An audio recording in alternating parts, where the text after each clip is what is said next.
await you. I want to tell you the consequences that await you. First of all, you all must have watched our own Father Mbaka preaching, where he exposed how they approached him and offered him slots, offered him to bring people to be employed. They offered him a lot of things. Father Mbaka rejected it. Father Mbaka rejected it. And that is example. One thing about Father Mbaka, whatever he believes in, he will put everything in him for it. Some of us may have misjudged him in the past as a result of actions and inactions, as a result of actions and reactions, as a result of people who come to deceive him. And he took a position that some of us may have misjudged him, and today he is doing exactly what every other person have not done. And now we are not just here to preach and beg you. We are not here to preach and beg you.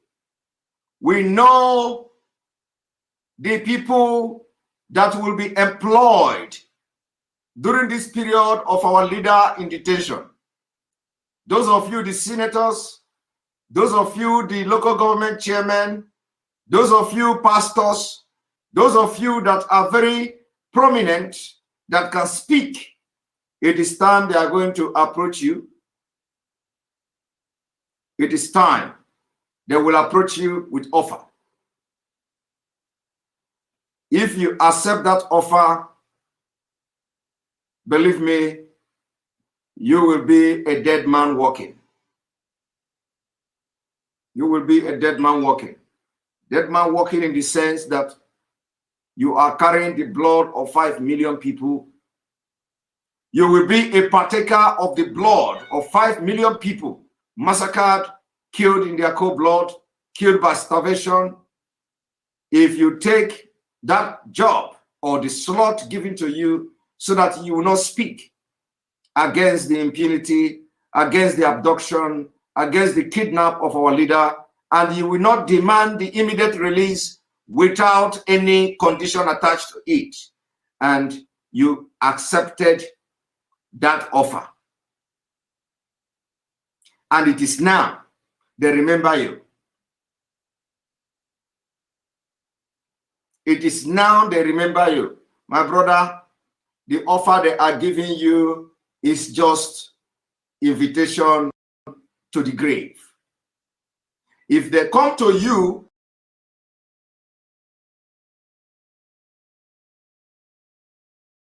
and give you the offer, have it at the back of your mind that they have signed your death warrant. Because if the spirit did not hunt you down, if Biafra ghost did not hunt you down, if Biafrans who are angry did not hunt you down, men and women will hunt you down. You can't escape all. Let me tell you one thing. You cannot escape. You see, in Biafra, we have people who believe in God. We have people who worship Satan. Believe me, there are people who worship Satan. We have people who worship all different spirits. And among all these spirits, if God forgive you, all these witches and wizards will never forgive you. There are people who are witches and wizards. If you go free from one, you will never go free from the other, so long as you soil your hand in dirty deals. So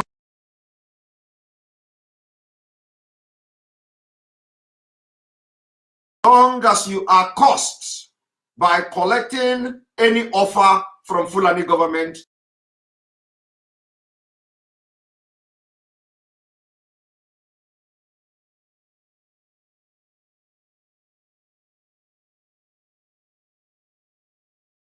so that you will not speak against the impunity, the abduction, the kidnap of MAZI NNAMDI.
So you are going to talk and condemn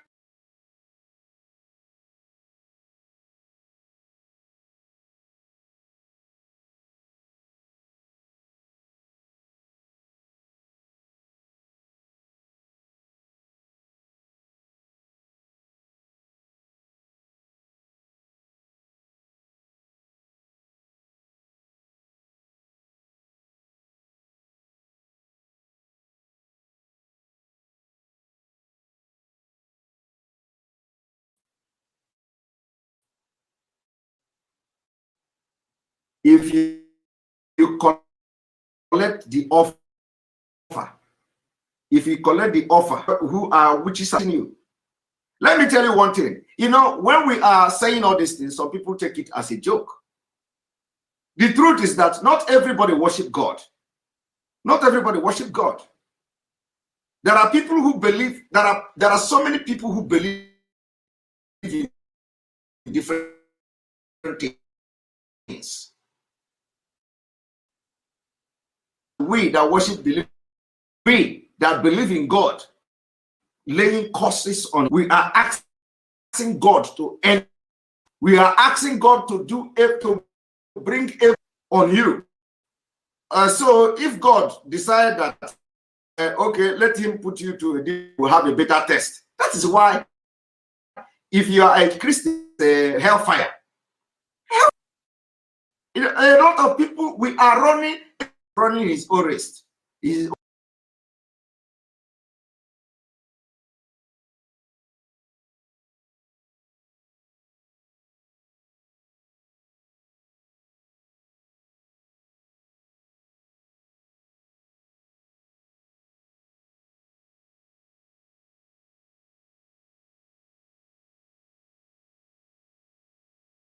race. We are running and preaching and going to church, worshiping God so that we will make heaven. We will make heaven. There is hellfire and there is heaven.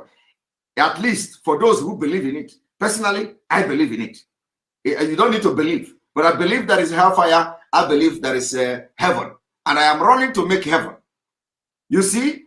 So as I'm running to make heaven, as there is hellfire, believe me, in that hellfire, somebody is there controlling it. According to God, the word of God, somebody is in hellfire controlling it. So, and that thing in hellfire, controlling hellfire, according to the Bible, I did not say it. That thing in hell, controlling hellfire also have some powers.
In Nigeria for decades.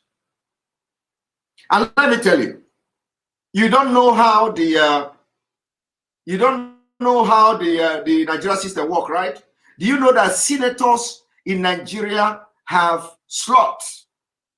Senators in Nigeria, they have slots to bring somebody to be employed.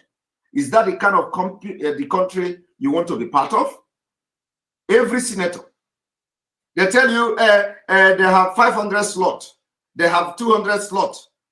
They now begin to pick people, you know, who do not qualify for the job and give them the job. Why those who overqualify will never get the job? That is exactly the Nigeria we can never be part of. We can never be part of Nigeria where they will come to Father Mbaka and tell Father Mbaka, give us 3%.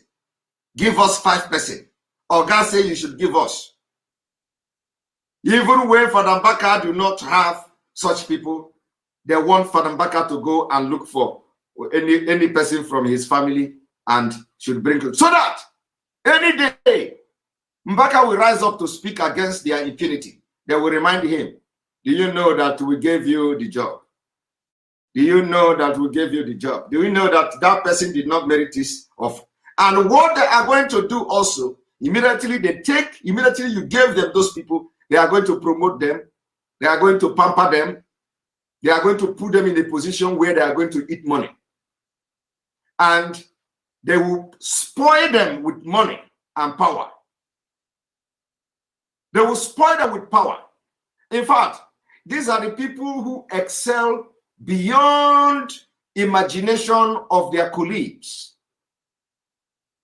You will see somebody, they just bring him all of a sudden without any competency, without any knowledge of anything. Before you know it, they put him in a place where he will be collecting money in dollars. Before you know it, they put him in a place where he will be giving orders. Before you know it, before you know it, he's already a millionaire. Before you know it, he will be going back to Mbaka to preach to Mbaka how beautiful life is when you are in the system of Nigeria. Before you know it, he will begin to preach to Mbaka. Don't you think that we can build university all over Enugu State and begin to make money from it? Before you know it, they are controlling everywhere. I am telling you today that most of rich people in your community, most of these rich politicians you have, this is exactly how they make their money. And once they put their brother in that position, they are going to be facilitating contracts, facilitating everything, and the person who put them in the position will begin to make money. They will go and register company. Once they register company, construction company, thank you, Obiokeke, for the super chat. We appreciate you. Obiokeke, you have always supported this page. I noticed that. Thank you very much. They will first of all register a company, a construction company. That is the only thing they know how to do. They register construction company, construction this, construction that. Their brother have been positioned. All Jews or Kalo them, all of them. This is what they did. All of them. I do not need to tell you, Tinubu, all of them. They will position. Like, let me tell you one thing. Do you know that Osinbajo today is a product of what I'm preaching this evening? Osinbajo, are you aware of that? This vice president you see today, Osinbajo, is a product of what I'm talking about. They asked Tinubu to bring somebody. Tinubu brought Osinbajo. So everything Osinbajo is doing today is direct order from Tinubu. Now, let me tell you, you also know that all the governors in Lagos State, till this particular governor now in Lagos State, are all single-handedly picked by Bola Tinubu. Single-handedly. So by the time they position these your brothers and sisters where they should position them, they will be giving you advice. Go and register a company, register construction company. They want to know the next project that the federal government will release billion. If it is a construction, they will tell you to register construction. If it is in charity, they will tell you to go and open charity organization because billions will be coming from there. Before you know it, they are going to set up this company. Your brother that they approach you to bring so that they will give him position, we facilitate the contract. On purpose, they put him there. Facilitate the contract. The Fulani already have their court on it. Now you'll be making this money. Any day,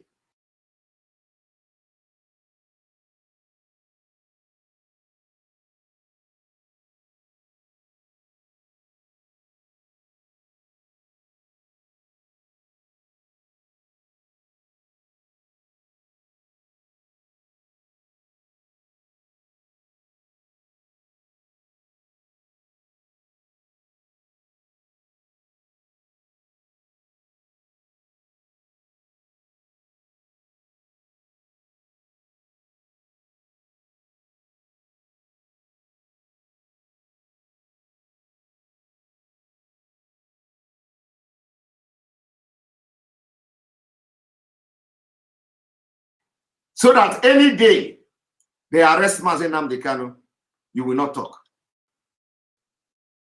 So that any day they are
very much aware of that.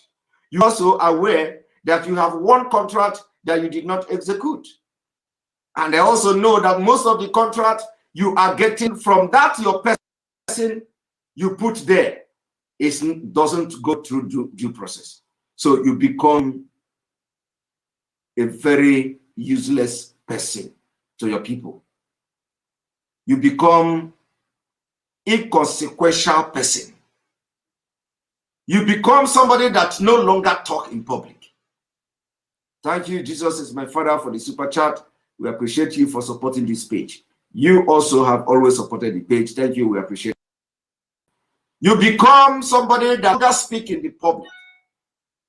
And people will begin to ask, what is wrong with you? This man has been speaking. This man has been this. This man has been that.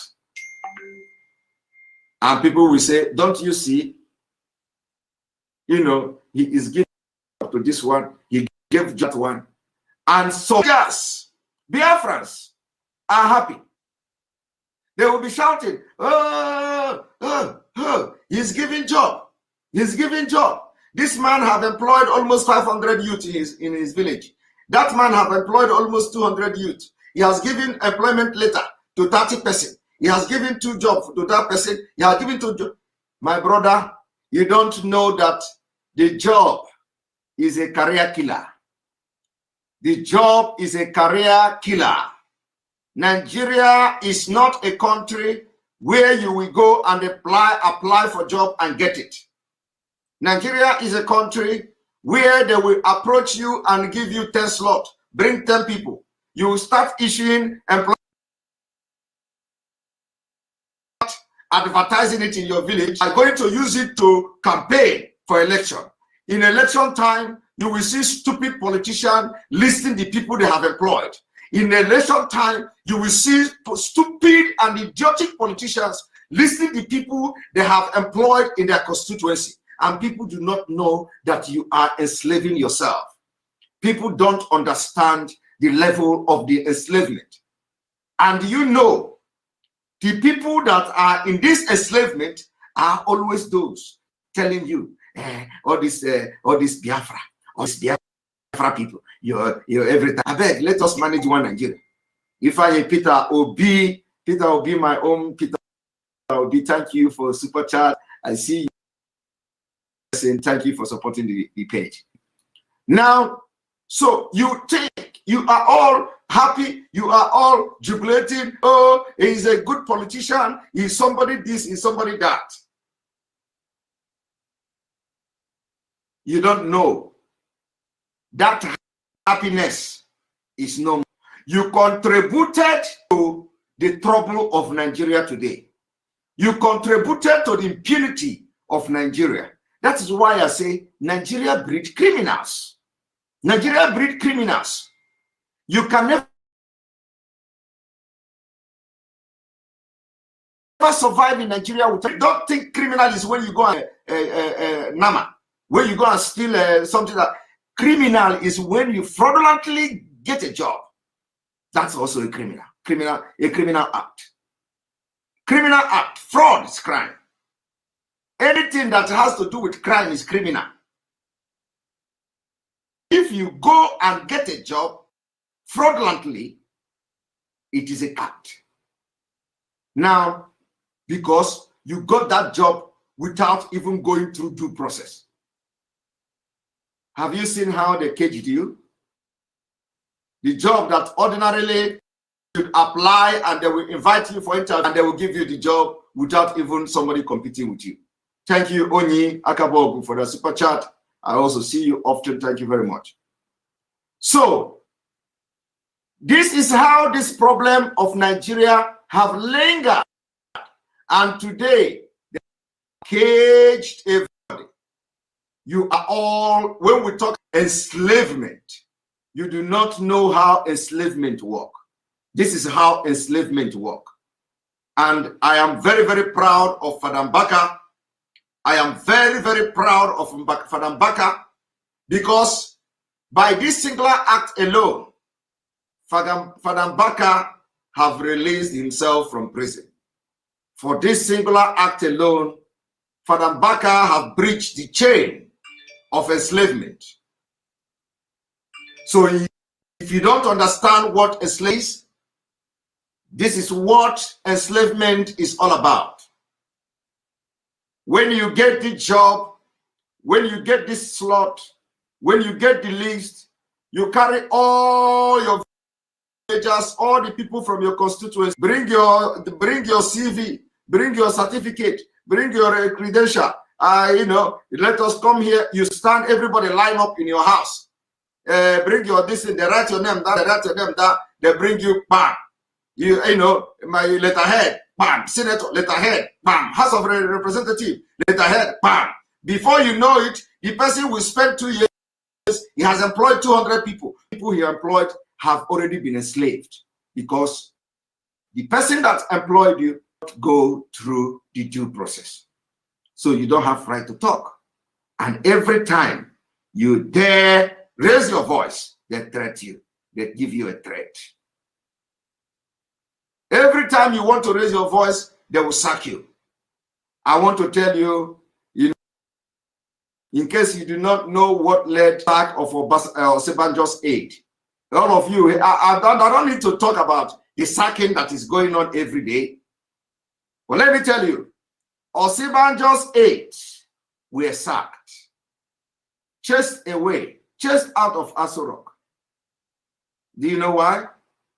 Do you know why Osinbajo aides, Osinbajo workers, or no, even if you have 500 aides, it doesn't matter.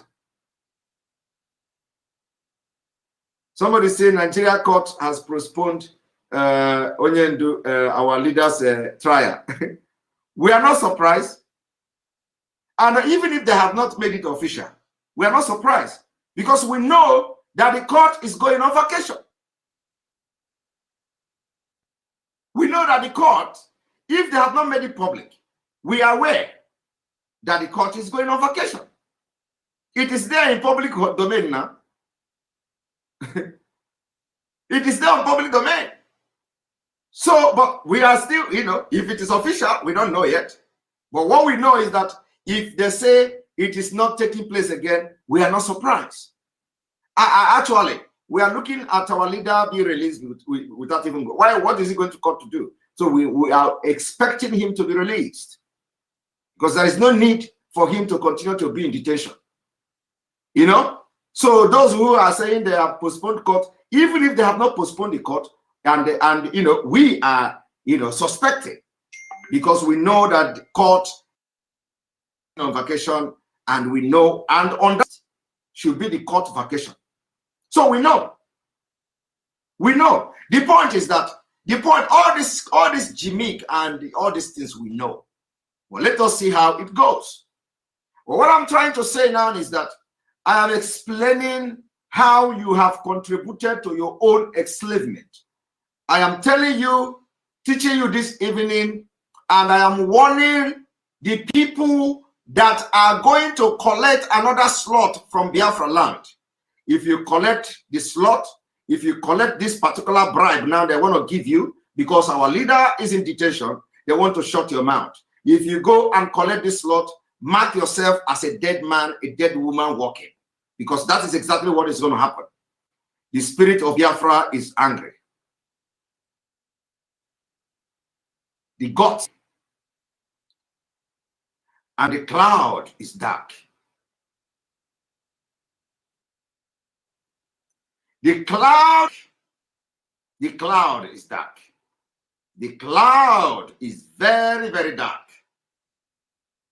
If you watch me this evening, you share this broadcast, copy it, you can make a very short clip, send it to all politicians in the southern Nigeria, especially those in the southeast. Tell them, anybody that goes on and accepts any slot or for any employment in this period, you have invited death upon yourself. How we are going to know is not something we are going to tell you. But believe me, we will know. We have data of everybody that will be employed from now. From now until MAZI NNAMDI is released. Anybody that takes slot that is not due process, and you are a politician, you are signing your death warrant. And let me tell you, as they are giving you this slot, you are sending your people to go. Don't think it is secret. Do not think it is secret. It is open. It is public. We are going to know. Between now until our leader is released, we hereby ban every form of slaughter. Every form of slaughter given to in Biafra land in quest to shut your mouth from speaking against evil going on in Nigeria. Every slaughter given to you in quest to shut your mouth. All the killings go to your motherland. If you accept it, you will be living from day to day, starting from that day. It is not a threat, it's a promise. I want to bring to you what Mbaka did. Some of you do not know. Let me bring to you what Mbaka did. Thank you again, Obi Okeke. I said it before, you've always supported this page. The gods are angry with Britain. They are waiting for the corps to come back home, come back to England once they give us Biafra. Exactly, Biafra is all we ask and no more, no less. Now, I want you to watch what our father Mbaka did. What Mbaka did is something, you know, it is me what is slot. Oh, sorry. Somebody is asking me what is slot. How do I address you? Slot is when you know, somebody give you of positions or number of job and ask you to bring people to be employed on that particular job, on that particular position. So the number of the people or the number of job become slot. So the number of position becomes slot. They tell you you have 2 slots to bring people, which means you have the opportunity to bring 2 persons to be employed. They say you have 5 slots, which means you have 5 jobs and a place waiting for you, and they are waiting for you to bring 5 persons to be employed. And I have been able to teach you on how they have been able to cage everybody in the southeast or other part of Nigeria. It is through this slot thing. Thank you very much, Rosalie Oglo, supporting this page. Hippo character head pop up at surrounded. Okay, I think this is the super page. Thank you very much for supporting the page. So what I'm saying is that I believe I've been able to explain those who don't understand what is slot. So this is just simple explanation of slot. Now I'm going to bring you the video of Mbaka, what Mbaka explained, and for you to understand the impunity in Nigeria and how they have been able to enslave you. When you hear Fulani enslavement, this is how the enslavement work. They first of all, you know, give you this slot, say you have, and they are doing it. They are doing it everywhere. It is not just. It is not. They do it to almost all politicians from the southern Nigeria, from the southeast. So that is what they use to cage you.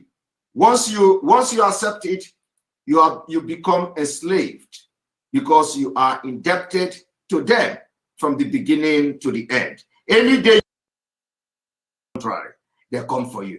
Because some of the people who are in the will facilitate you looting the money. Yeah, they will make you be in the position to loot the money and all that. Of course, not Stephen Okoro. Thank you for the super chat.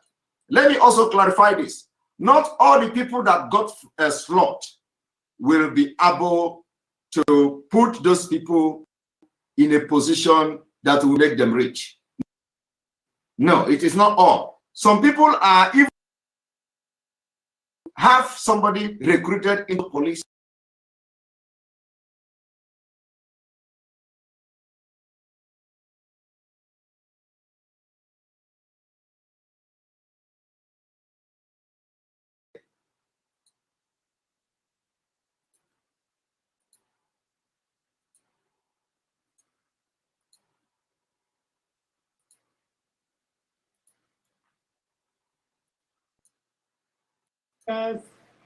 since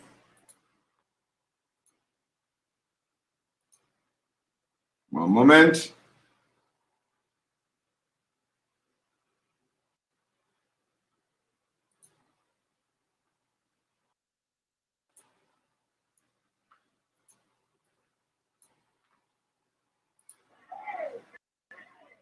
you people are arrested, we have lost many lives in that time.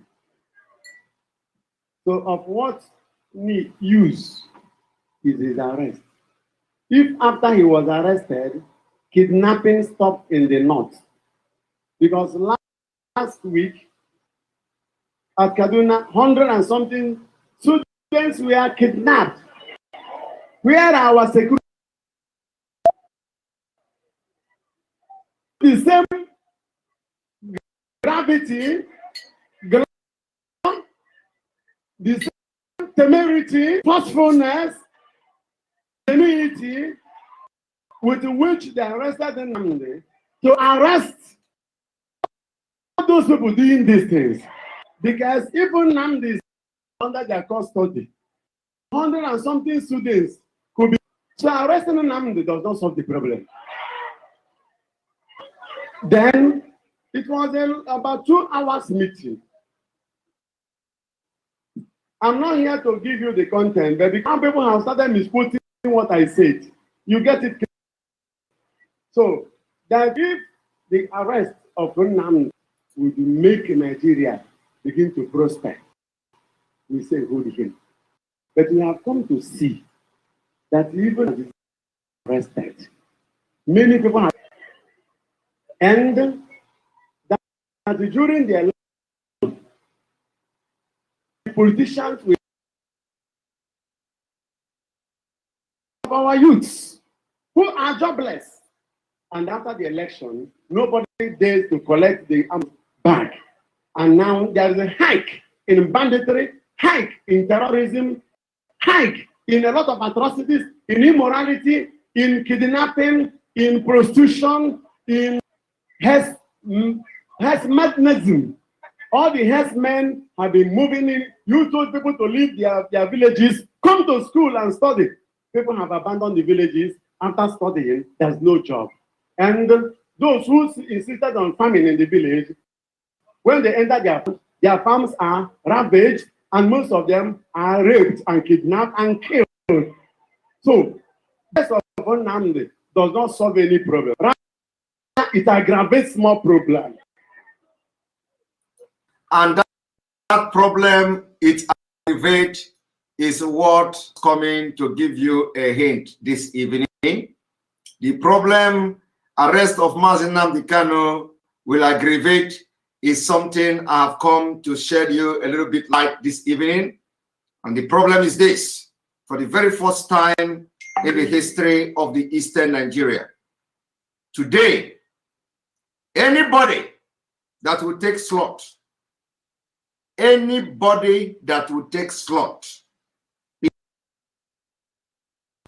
as you are taking the slot, employing the people, go and write your will. That is the aggravateness or the aggravated issue we are talking about. The music have changed. Because no matter how, we are going to know. We are going to know those who have been employed through the back door in order to shut the mouth of those who will continue to speak and talk on behalf of our people.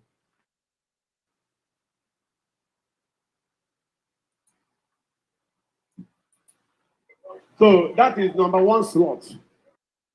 Because if you leave him, I want to tell you, has anybody seen NNAMDI KANU killing anybody? He's not a murderer.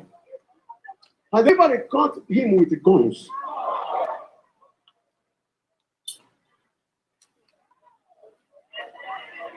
I don't know whether your mind has gone to that level. Are you arresting somebody who has never kidnapped anybody?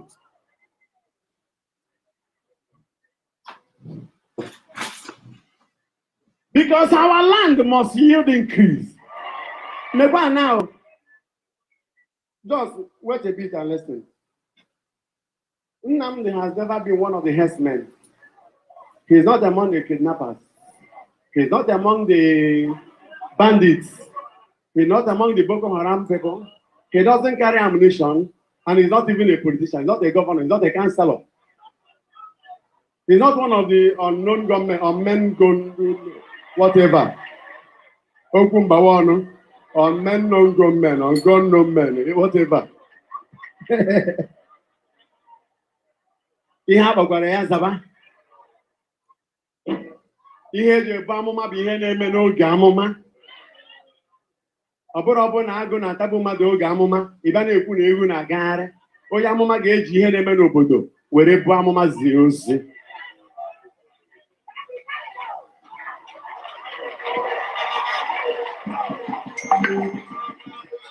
So, it doesn't mean they will release him or they will not release him. My job is to say what the Spirit asked me to say. And like Amos, I am called for this job. I was a wine tapper in the village. I was a farmer. Ana m akọ ji akọ ede, akọ akpụ. Ana m ete ngwa, ana m eri oguda, enwe oguda anyị. Anyị na-akpa ewu na be Ogbuefi Mbaka. Anyị bi n'ugbo. Arụrụ m iyi egbe anyị, rụọ olulu, rụọ ọba, rụọ ụham. Eto m na village. Chineke wee kpọọ m oku a, rụọ ọfịa. I'm an Ituku boy before God called me for this job. It is not by merit, it is not by any academic ingenuity. This is a pure divine call.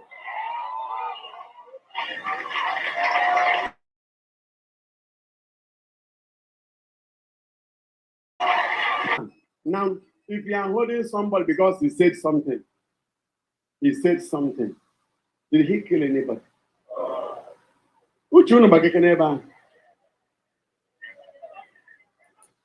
And this is the preaching that we want everybody in Biafra land to be preaching. You must follow the step of Father Mbaka.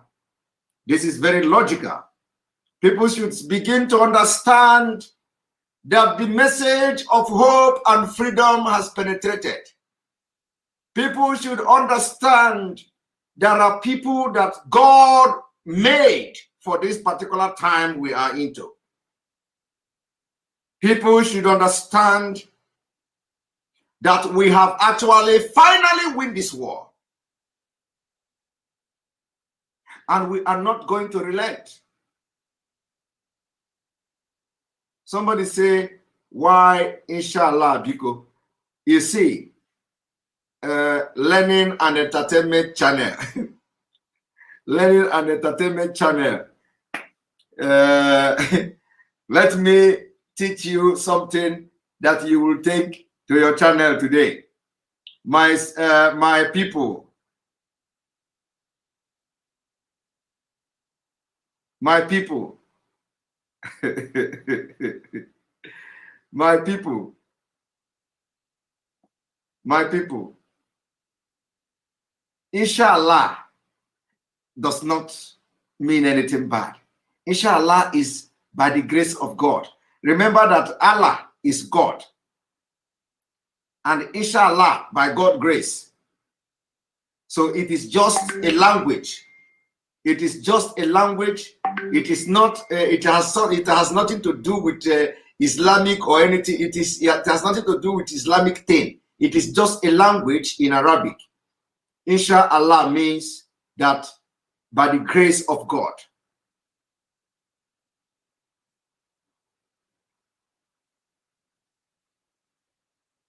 So it is. It has nothing to do with.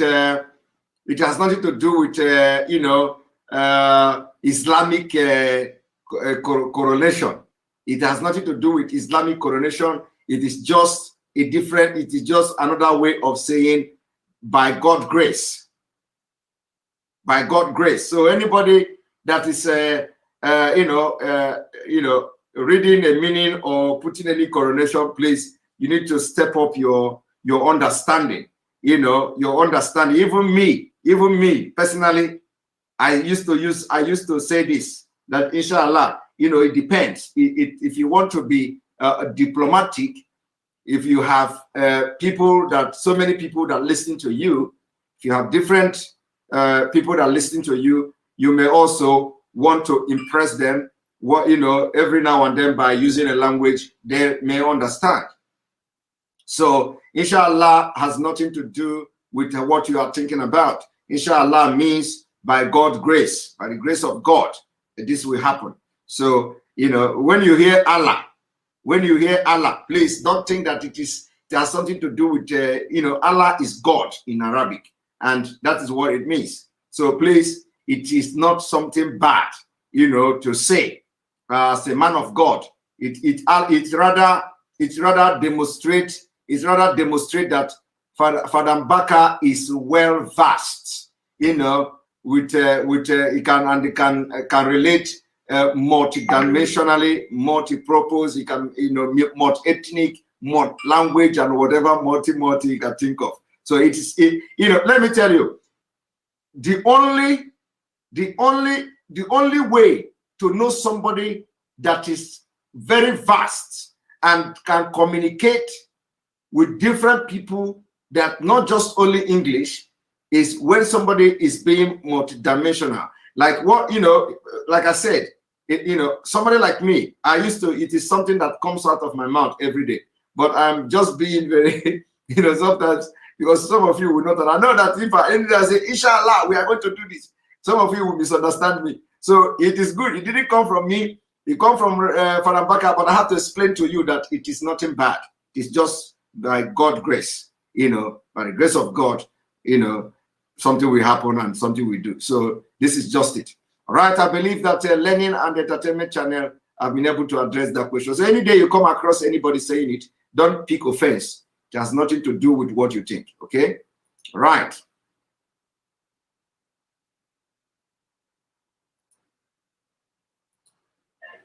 So if the agreba, if you use the same agreba to arrest unemployment, terrorism will go. If you use the same glamour and intensity to arrest poverty, to arrest criminality, to arrest herdsmanism, that our farms will be safe.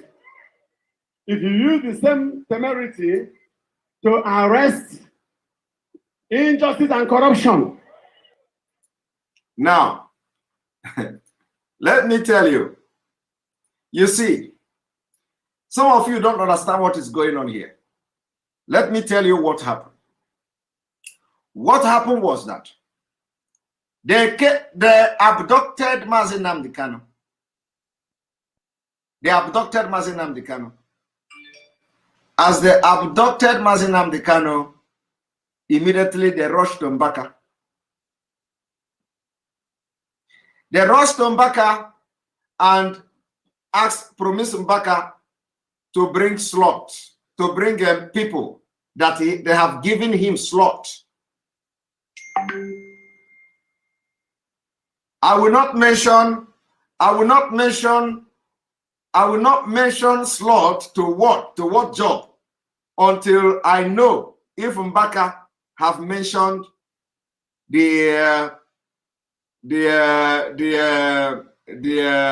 somebody say extraordinary rendition. You see, let me tell you, my brother, President John Onyekachi, extraordinary rendition is just a language, it's just English. It is still kidnap. My brother, when you want to make it fine, when you want to make it look more diplomatic, when you want to make the thing, you say extraordinary rendition. My brother, all this rendition, that, the word there is kidnap. So it is kidnap, abduction. Okay. So forget this rendition, and it is it is English they will use to make you people look like it's something. If the rendition, extradition, everything is going to what I call kidnapping, and you can never talk about any rendition without mentioning kidnap. So you cannot define it without saying kidnap. So actually, rendition become useless if you did not kidnap the person. so my brother, when we are explaining this thing, and so he said that extraordinary kidnap. No. Okay. So when we are saying, don't worry, we know what we are saying, okay? So it is still the same thing, my brother. So now let me tell you, they came to Mbaka. Immediately they abducted and kidnapped MAZI NNAMDI KANU. They came to Mbaka. And they told Mbaka that they have a slot for him. So he should bring people, let them employ them, And you know what they want to do to Mbaka? They want to finally cage Mbaka forever. Because it is time to go after those who they believe will do wonder when the time come, like the time now. So they went to Mbaka. Mbaka just calmed down, listening to them. They were saying, "Oh, we have to give you." Or they say, "Give you this, give you that. Bring people. Let us employ them. Let us do this. Let us do that." Mbaka looked at them and said, that the only offer you can make to me is release MAZI NNAMDI KANU. Proper play. And the people who came, they were shocked. Mbaka said, as he is saying this thing now, release NNAMDI KANU, MAZI NNAMDI KANU, they think that it is impossible. That why he is saying this thing now is that MAZI NNAMDI KANU is only a messenger. Only a messenger for millions of Biafrans. Mbaka told them, do you know how many pastors, how many reverend fathers that are backing and sending him, MAZI NNAMDI KANU, to go and fight for Biafra? Mbaka say, you don't know. Mbaka tell them, do you know even your own security that follow you here to my place? Do you know that they are all Biafra? Do you know that the NNAMDI KANU is speaking for them? Do you know that in their blood they are Biafra? They just opened their mouth and was looking at Mbaka. Mbaka say, that as you capture MAZI NNAMDI KANU and kidnap him, have you solved the problem? Have you stopped the problem? That the issue here is that you leave the problem and you are arresting the result. Mbaka spoke like Mbaka shocked them. Mbaka say, go back to whoever sent you.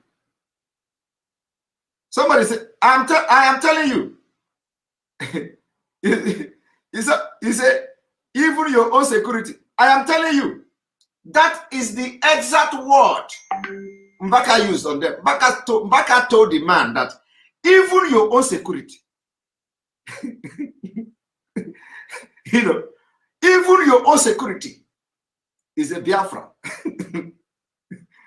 So that they should forget this thing and solve the problem that make MAZI NNAMDI KANU to become the messenger of the people. So that is why I am playing the video, for you to understand that the time has come. And let me tell you also one thing. Let me tell you one thing.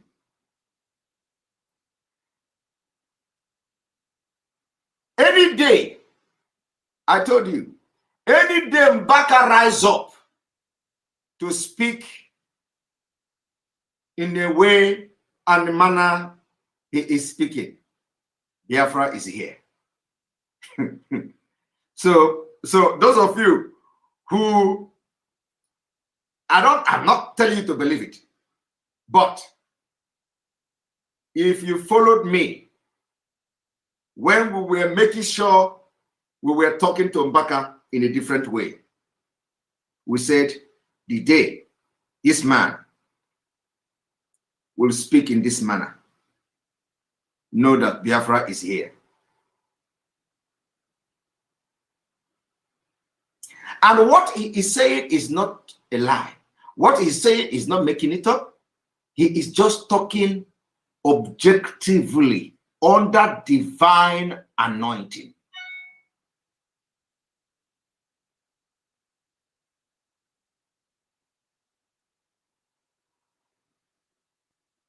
Mbaka didn't mention the slot they offered him. Well, I will not mention the slot then. You know, our own is that we are guided. There is nothing that does happen that we don't know.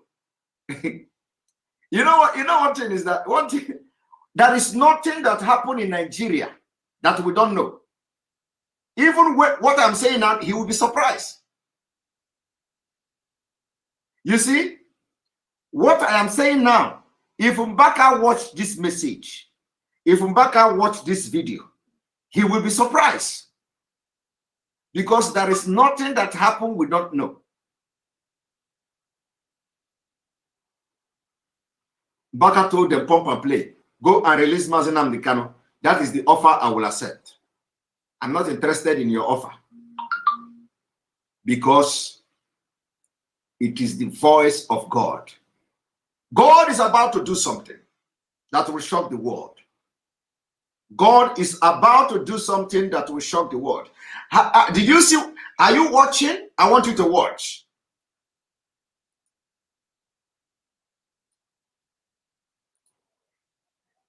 And a pragmatic nepotism and unhealthy tribalism. There will be no need for this terrorism going on. That if I have... Oh, by the way, we have a new name, a new word for that, what I was explaining of that slot. We can call it pragmatic nepotism. Hi! Mbaka Enaso. Mbaka Enaso. Pragmatic nepotism. Hi! This is somehow a befitting English for all this slot, all this enslavement. Pragmatic nepotism. That is what it is. Pragmatic nepotism. You know, all this slot, 500 slot, after that, they enslave your entire generation. It is called pragmatic nepotism. Ha, Mbaka. I love this man. I'm going to play the music today. I love him. Pragmatic nepotism. And no one like your people, and I will invest it in creating jobs. It will be an evangelization of a type to win souls. I will create the jobs, and I will use the jobs to terrorize terrorism. I can never support terrorism, never. But I am for truth and justice.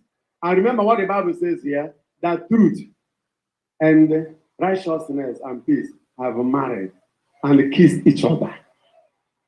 Where you ever have something, yeah, use this same force to look into what is happening. That there is agitation everywhere. that in the church, all the men of God in this country are agitating silently. Do you blame them? If they talk much, they will be killed. I pity my fellow men of God.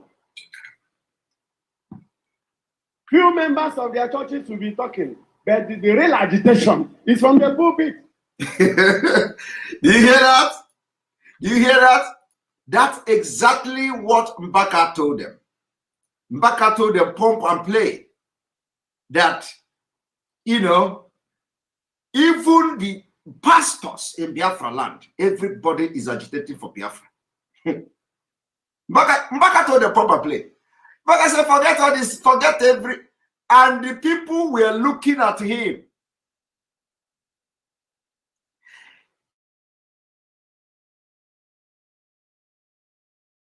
Mbaka said, us, Biafra.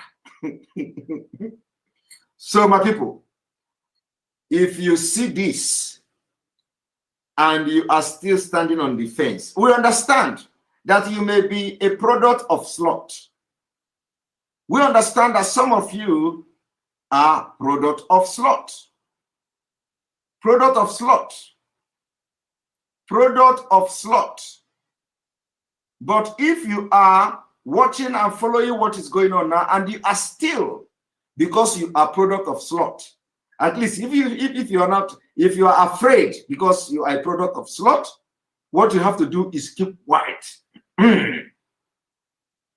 Don't come and start talking one Nigeria. Keep quiet. Let us not hear one Nigeria pim again from you. Because it will not be too long. The trumpet will blow. Trumpet will blow. It will not be too. Go and mark it. It will not be too long before the trumpet will blow. Did you hear Mbaka? Now listen.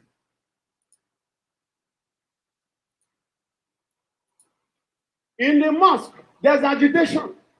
Imams are agitated. I was telling them. You don't arrest those who are agitating. You arrest the cause of the agitation. Did you hear that? People are not happy. People are hungry. Hungry men are angry men.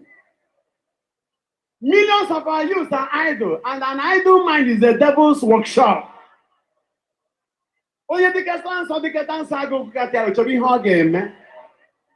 Remember what the Bible says in Psalm 125 verse 3, that the scepter of the wicked shall not rest on the land that is allotted to the just. Otherwise, the just will be forced to put hand in evil.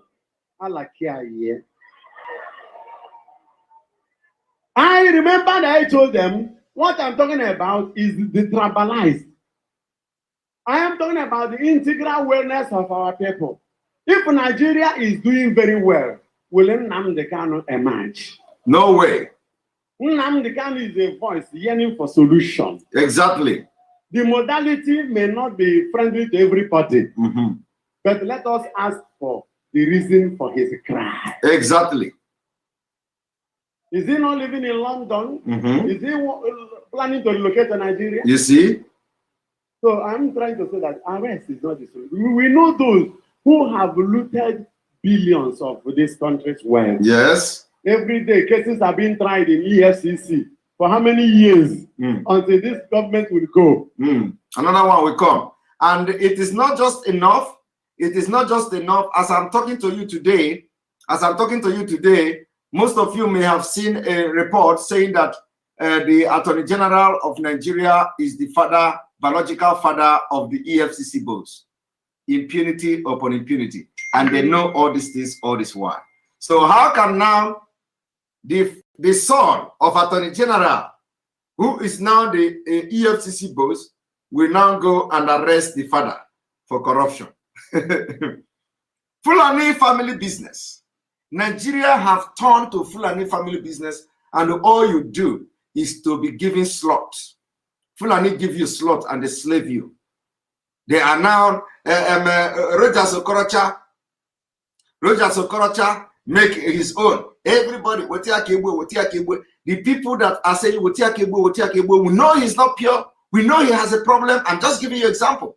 Before you say I'm defending Roger Sokorocha, I'm not defending him. But let me just give you an example. Roger Sokorocha, bring the wife, this one, bring the son, this one, bring the in-law, this one.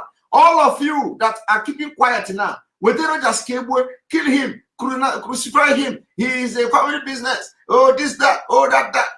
Now, all of you that are shouting, bring Rogers to kill, let us kill him. Did you know that EFCC chairman is a son of this Malami Attorney General of the Federation? Are you aware of that? We did not hear you. Family business. We are not hearing you. We cannot hear you now. We cannot hear all of you that say, Rogers, come here, we kill you. This one, come here, we kill you. We cannot hear you. But look at it. In a federal level of country of professors or emeritus and whatever, 200 million. They are Fulani, cage all of you, enslave all of you. You cannot talk. You cannot talk. Impunity. But your own, you will bring your eyes will come out like this and go inside because of envy, jealousy, stupidity, ignorant. Jealousy, stupidity, ignorant. Somebody said the attorney and the EFCC post isn't verified. Who is going to verify it? Who is going to verify it? Verified by who? The attorney and the EFCC post isn't verified. Who is going to verify who? I don't understand. And somebody is even saying, trying to even defend them. Verified by who? Who should verify it? Huh? The one that you verify, have you chased him out? Did you not verify that? Did you not verify that? What is the name again? Pantami. Pantami was a terrorist, or let us even say was, because he said he denied it now. He said he have denounced them now, but we know it is not true. The one that verified that he was teaching and breeding terrorists, and he is a terrorist, and is now the Minister of Information. When you have confirmed and verified that one, what did you do? Now you are waiting, isn't verified. So if they verify it, what are you going to do? As NNAMDI Isiaho, Amaro Tonshi. Finally, I can give this. Finally, I can speak this adage very well. You know, I can see this in very well. NNAMDI Isiaho, Amaro Tonshi. I remember a few times when I wanted to give this this adage, I tried everything to say it. I'm always making mistake. So, but now I can say it very well. So the one that have been verified to be terrorist, what did you do? Or you want to start from Malami? You want to start from Malami? Okay, so that if they verify that is the son, then you are going to start from that to, you know, kick them out. No. You don't go from this Shishaho so that I will have a touch. You see? So what I'm trying to say is this. It doesn't matter. Even if somebody verify it today, you will not do nothing because you have been enslaved.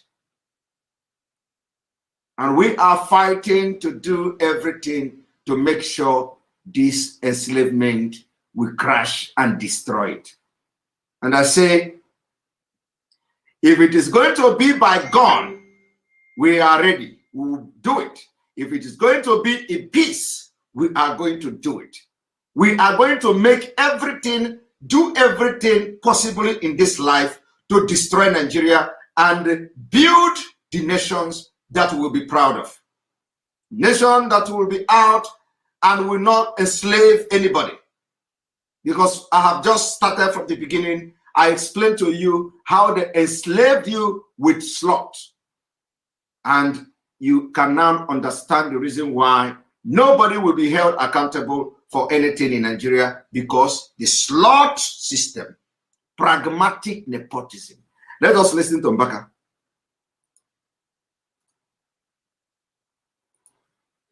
If all these monies they looted and built houses and bought houses abroad, you can imagine one person. The anklets and the necklace they brought in one place, it was 14 billion. And our youth are moving about jobless.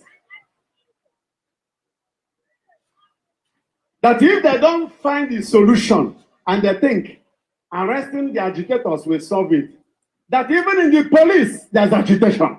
Okay. But they're agitating silently so that their uniform will not be removed. Okay. That in the army, in the navy, in the air force. In fact, they are no longer agitating silently. They are no longer agitating silently. He said the police, they are no longer. Are you not seeing videos? Are you not seeing videos of the police? Are you not seeing videos of the soldiers? I have seen a lot of videos of police agitating. Everybody shouting. In fact, I don't know if some of you have the video of of all this. They are agitating. Everybody is agitating. And what I have to tell you this evening, any day you see Mbaka talking like this, know it that Biafra is here. There is agitation. Are you going to arrest who? And leave who? But my own is the solution evolution. I told them. So if you can give me that slot. Number 2 slot. Praise the living God.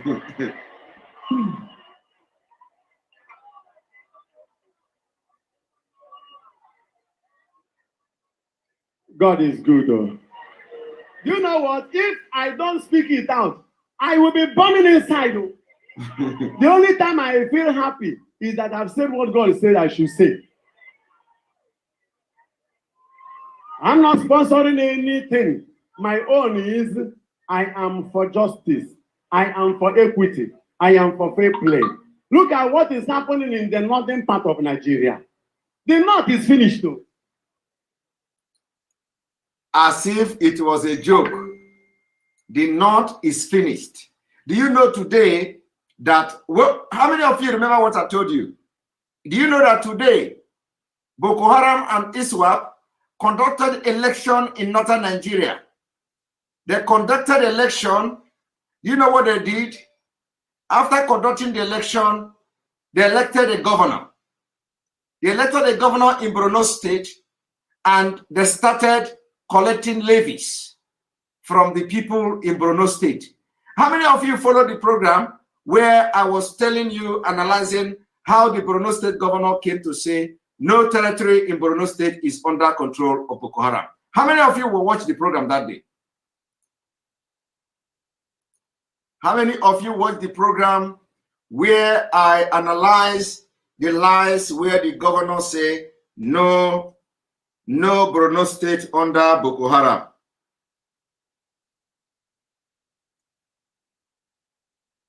Borno State not under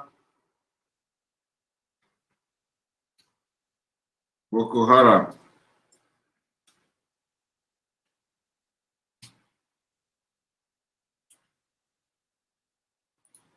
Now let me show you.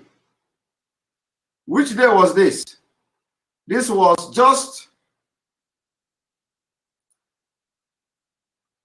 one moment.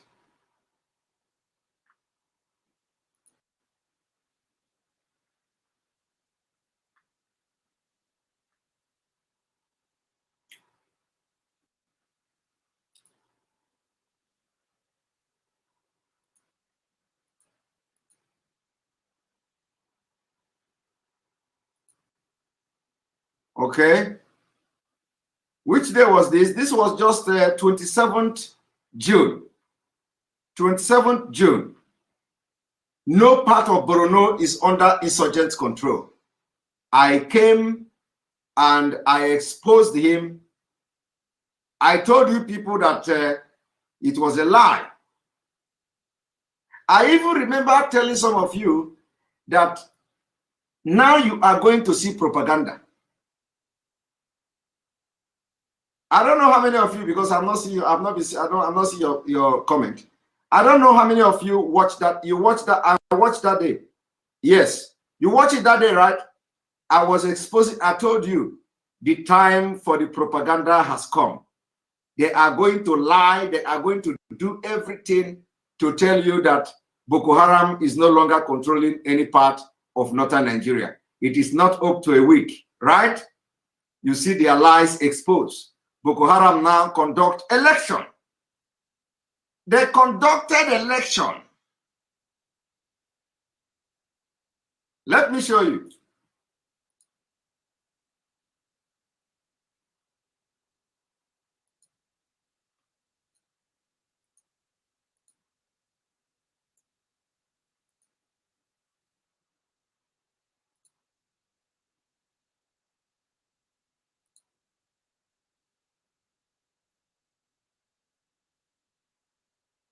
Did you see that?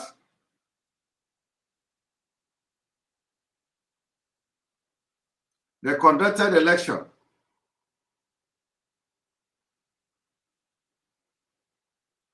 They conducted election, and now you see, on the 27th of June, 2021, Zulum say no part of Borno state is under insurgent control. Days after this claim, I also tried to make exposition. I told a lot of you that this was a lie, that the only thing they want to do now is to send the soldiers, Boko Haram soldiers, to the southeast to start killing our people. I told you that the Fulanization of Nigeria is in completion, that every northerner, but everybody is happy with Islamic State. I told all of you. Somebody say he was only joking. Somebody say he was only joking. Joking for waiting. He made business. He was not joking. So days after that, you can now see today that Boko Haram have conducted election in Borno State. Islamic State is here, and they are not going to fight you. They are not okay. You are not going to fight them. The military will not do anything. You see, that is exactly what we are talking about. So, on this note, I am going to allow few people to come in. I'm going to allow a few people to come in. And also, I will call on Biafrans. Do not be distracted. We are going to have this media war. We are going to fight this media war. We will never disappoint our leader, MAZI NNAMDI KANU. We will never disappoint him. We will never disappoint Biafra people. We will never disappoint the struggle. We will never disappoint you, no matter what people may do, no matter how people will try to distract us, no matter how people will try to come into and destabilize what we have built, how far the struggle have gone. People of Biafra, be rest assured that the egg will be guided, protected in a very best way possible. This media war we are going to hold and fight it teeth to teeth with the Fulanis. And at the end, we are going to be successful. You do not understand the impact of media.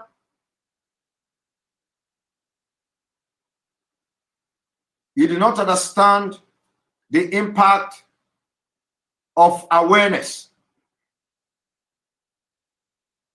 Those who have been protesting about the freedom of our leader must listen to advice, especially objective advice. Those who organize rallies and protests across the world must listen and adhere to advice. If I will not use directive, but it is very important that as we are protesting and conducting rally to release our leader MAZI NNAMDI KANU unconditionally and calling the attention of the world, there are ideas that have been laid down. How the protest is going to take place, how the protest and rally is going to be conducted. We are calling on anybody, any group, any organization, any association who will be conducting and organizing rally in solidarity with our leader MAZI NNAMDI KANU and Biafra freedom and the freedom and lovers of freedom. If you must conduct, organize, and arrange rally, you must target a strategic places where the rally will take place. For those of you in London, we must target the BBC house. We must target the BBC house, the BBC headquarters. You must drive a letter addressed to BBC. When you get there, somebody will be sent to go and deliver those letters to them. You must channel and focus on going to 10 Downing Street. When you go there, you will write a letter addressed to them, read it, send somebody to go there and drop the letter. You must channel your protest to the British Parliament. When you go there, you read the letter, you nominate 1 or 2 persons to go and hand the letter over to them. You must target Buckingham's Palace, the Queen of England. If there is opportunity to go there and protest, and a way where somebody will come out and collect the letter. We know that the Buckingham Palace has somehow, people are not allowed to go close, but I believe protest has taken place in the Buckingham Palace, and there is opportunity or possibility for you to make your voice heard by staging a protest where the Queen will be looking from the window and see you from the CCTV, if possible. You have to also channel your protest to Kenya Embassy. We know that we are not going to get anything from there, but at least you go and disturb them, register your grievances, and let them report back to their foreign ministry that Nigerians all over the world are besieging their embassy in protest. That's all. That is all you can do. Those of you in America, you should do the same thing. Target media houses, big media houses, CNN, Fox News, target that. Those of you in Canada, do the same thing. Europe, do the same thing. We need to target UN building, European Parliament, strategic locations. Organize yourself. Make sure you have a written letter that should be coming from the leadership, the IPOB leadership. Those of you IPOB, if you are protesting, let your letter come from the IPOB leadership. Let it not just come from the country where you are coordinator or where you are national coordinator or in a continent or so. Let it be same letter for every. Hi there, here's some let it be same letter for everyone. 2021. This is tomorrow's news today. Start the news on the local scene as DSS invites Sheikh Gumi for questioning. You know, Let it be the same letter for all IPOB. Let it be the same letter for IPOB. So we'll be expecting that the leadership of IPOB will draft a letter, a very powerful brief that will contain details of why we are staging this protest. The letter must be the same, must be distributed to IPOB family all over the world, and anywhere IPOB is participating in the protest, while other organization or association like Igbo unions, Igbo organization, they also have to write their own letter. And when you get to a particular place where you should deliver the letter, you deliver the letter as they arrive. If you are from Igbo union, you deliver the letter from Igbo union or Igbo association. The IPOB will also deliver their own letter. But let this letter be the same thing. Let it be the same thing everywhere. The same letter in the US, the same letter in the US, the same letter in the UK, the same letter in the EU. Somebody said my system is hijacked. My system is not hijacked. I just all this Nigeria. Why am I seeing this Timi Abbas comment all the time? What have you done? Every time my eyes is going to Timi Abbas comment. Why is it that my eyes is going to your comment all the time? So my system has not been, nobody can hijack my system. You know, yeah. I know something about cyber security. So I am not just somebody that is good in computer. You know, I am very good. I may not be very good, but believe me, nobody can come into my program and hack it. That I can assure you. So the thing is, this letter must be the same all over the world. Let us begin to send messages, and by the time we go the first, the second one, the third one, they are going to hear, somebody is going to read it, and we'll be making impact.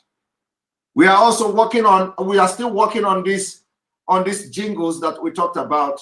We need to start making the paid advertisement for the release and freedom of our leader, MAZI NNAMDI KANU. And by doing so, we'll also be promoting Biafra. So this is time to put every differences aside and listen to good advice when one advice comes. When a good idea comes, you take it and forget about leadership struggle. If anybody is thinking about that, nobody is struggling for leadership in IPOB. IPOB remain one and one formidable family. So whenever the advice comes, when idea comes, you take it. You do not need to say it didn't come from me. Why should I take it? You did not need to say it did not come from that, my friend, so I will not take it. This idea is something that we feel should work today.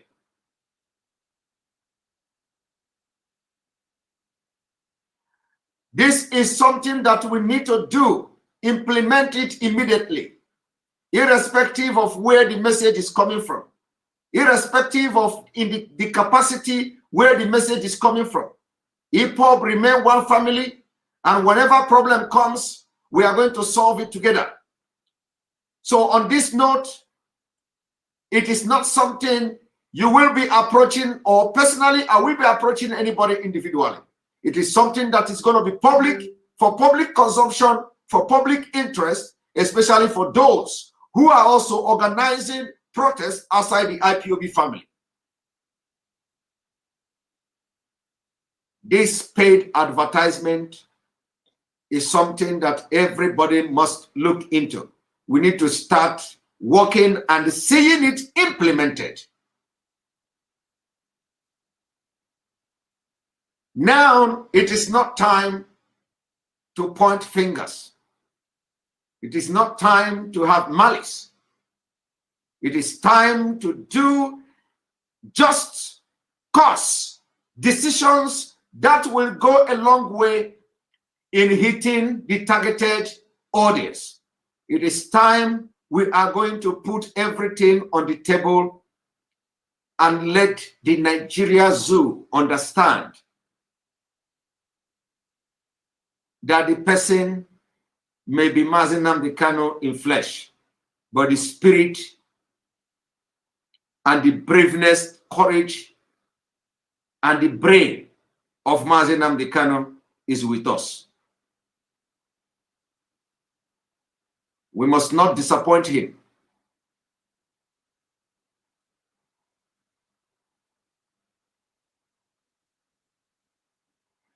I'm going to share the link, and I have a few minutes before going to sleep.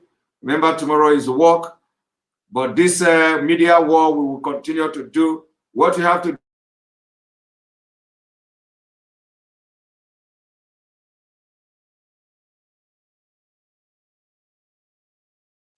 Particular area and share it.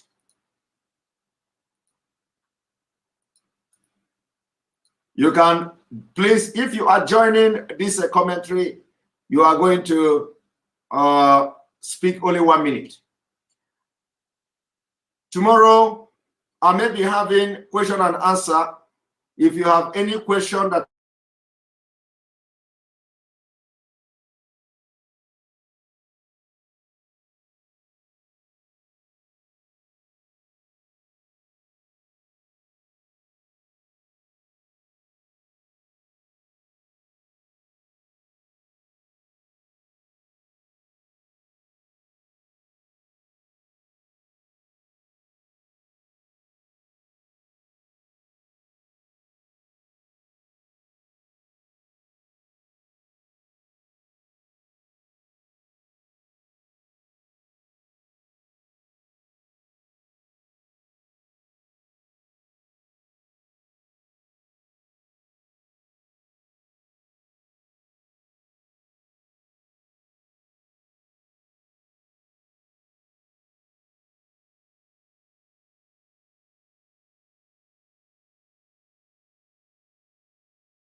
about that. You know, you need to understand because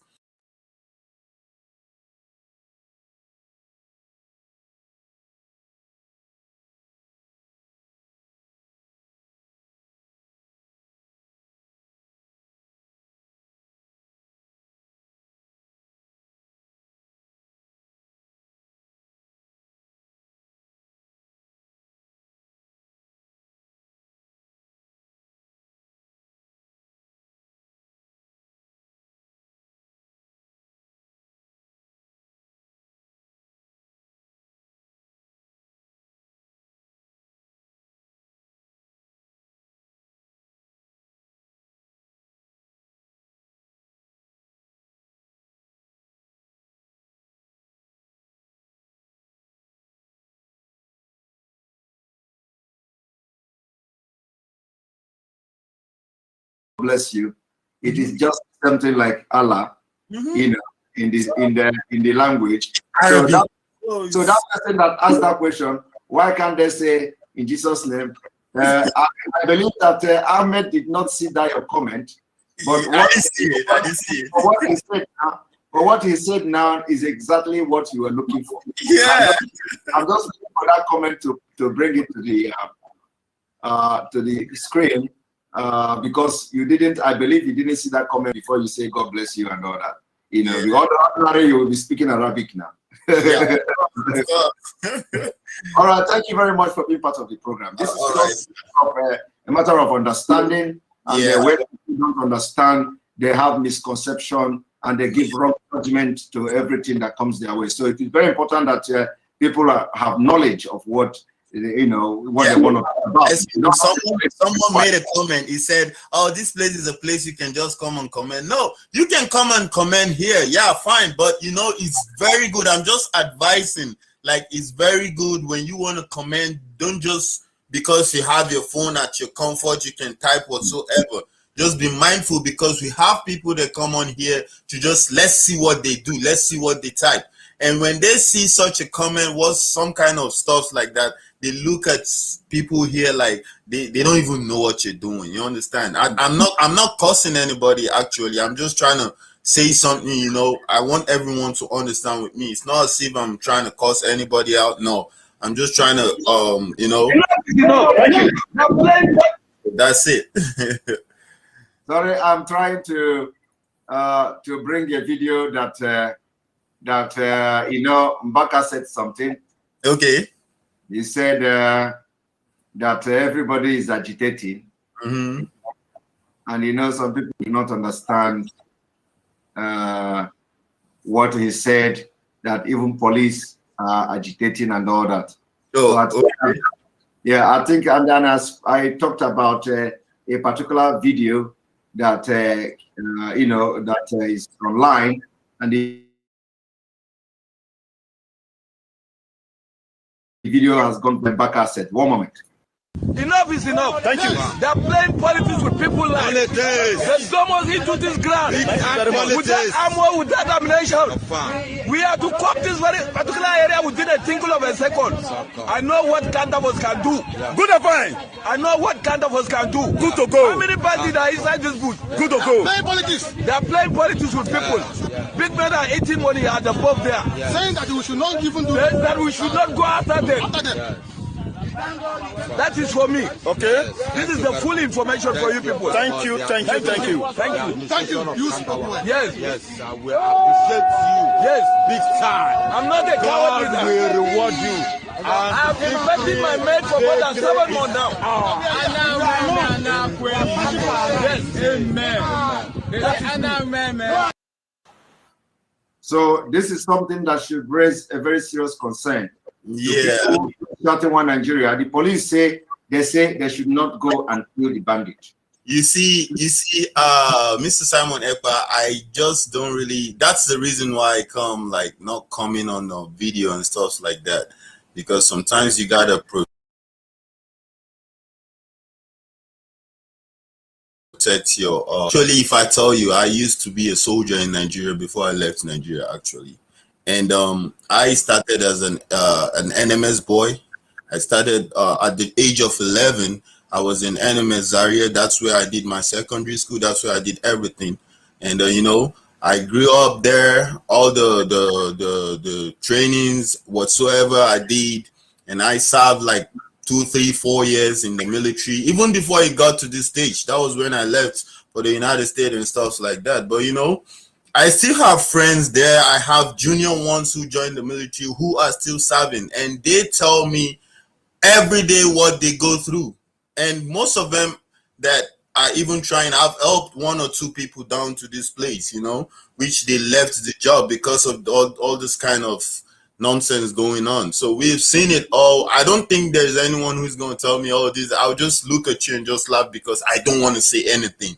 You know, I just keep quiet because I know I was once in the system. I've seen it, and you know, it's not everything you just come out and say. But when the time comes, surely we're gonna say some things, and you know, we're gonna bring them out, and they're gonna know that yeah, definitely we have people that have seen us all, and you know, we're gonna expose the ones we know we can expose, and from there we take it on. That's just the case. Thank you very much.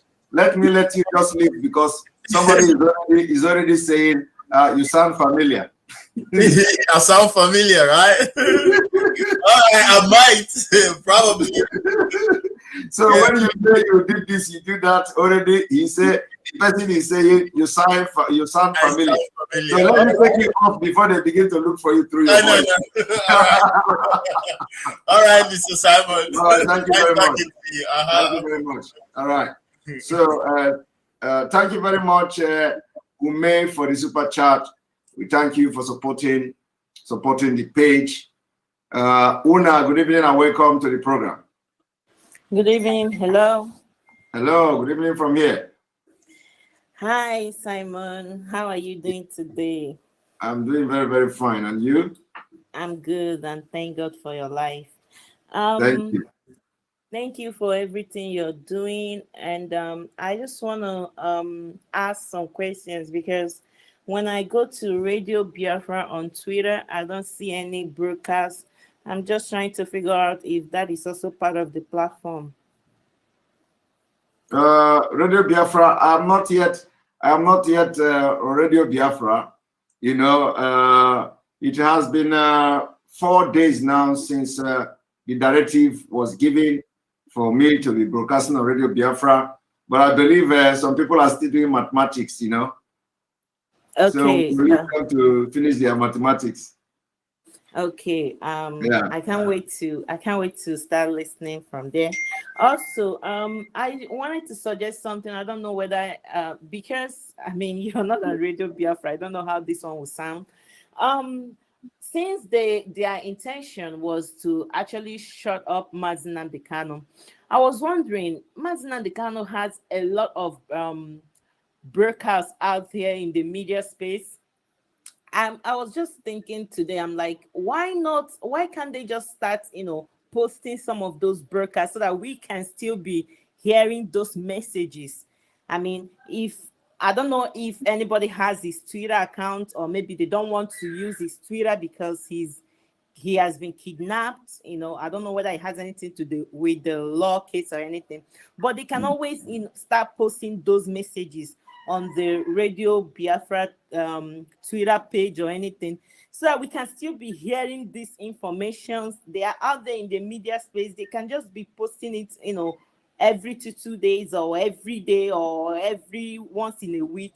We can still be hearing his messages and so on. I don't know. It was just what I was thinking today. They should just try to, Noted. That's a very good, good. I believe in Radio Biafra. They are playing our leaders past broadcast as well. Are you not following?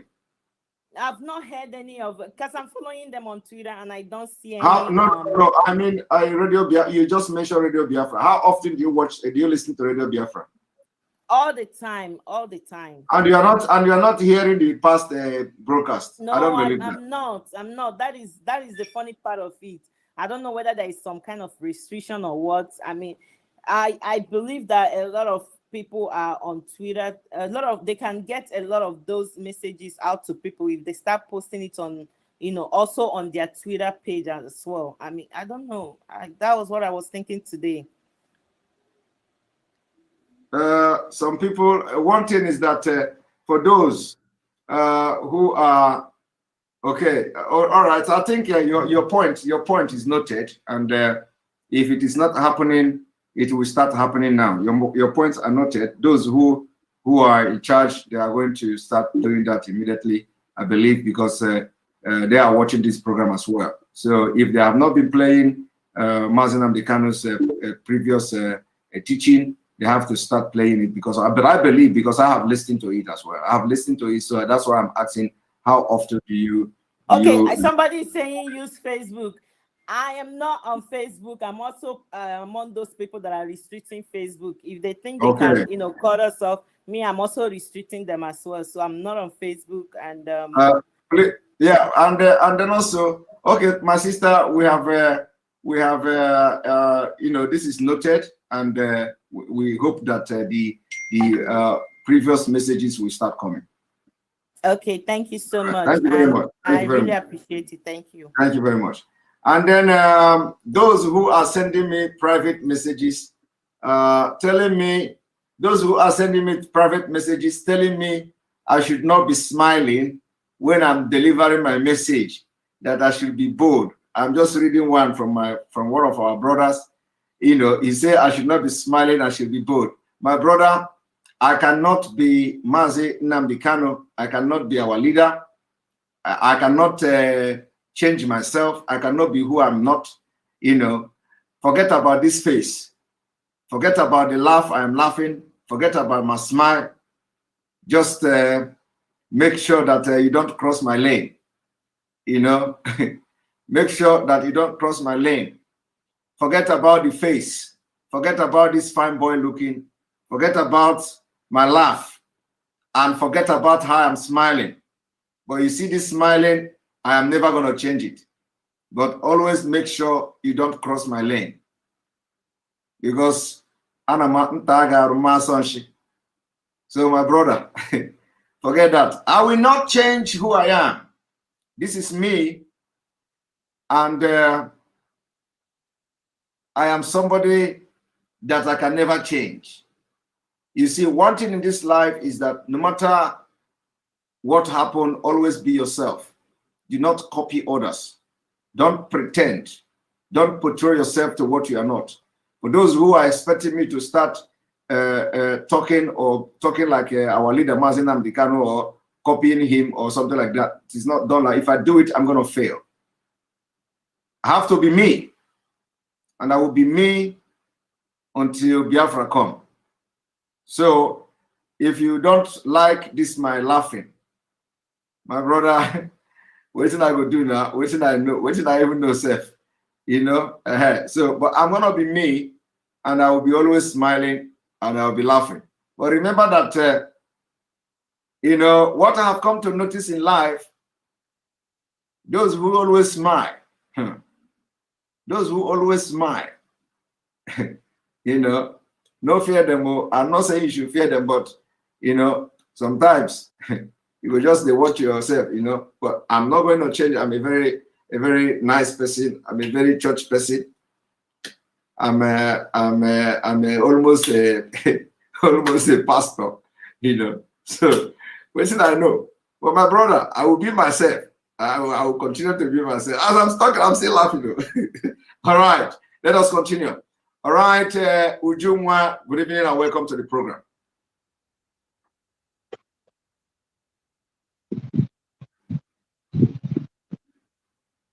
Welcome to the program. Ujumwa, you are not talking. Hello, Simon.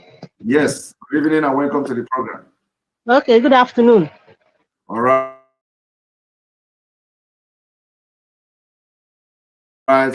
One thing I wanted to tell you, because you see, our people in Biafra land, yes, you see, some of them cried. Is it yesterday when you cut them off from Facebook? They shed tears, because that's the only the easiest way they can get you. And I suggest, I'm not forcing you, I'm just telling you that my experience. So if you see that the Facebook connect them, just leave them to get that information that time, because some of them cannot even get to enter Biafra, and Facebook is cheaper for them. If you will allow, if you will take what I say now, because that moment they take it, well, if they know that Facebook did not allow them, they will understand. But for you to cut them off, they didn't. Some of them cried. My sister, you made a point, but you know, yes.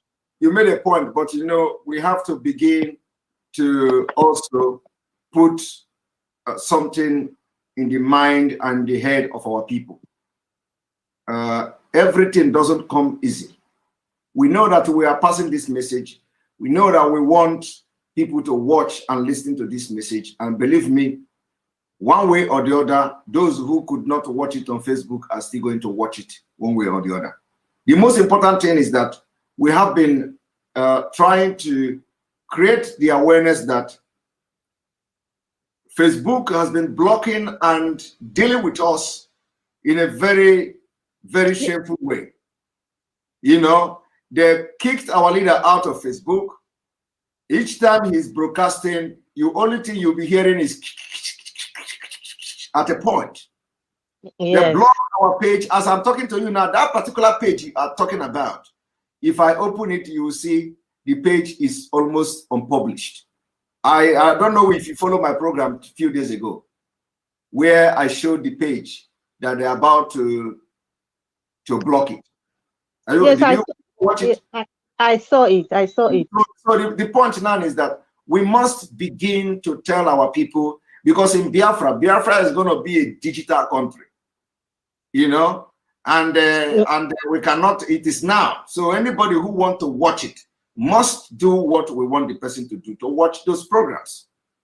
The point here is that if we continue to do that, rely on these third-party platforms, any day it went off, you are not the one to feel the heat. It is us that is feeling the heat. Do you know how we feel the heat?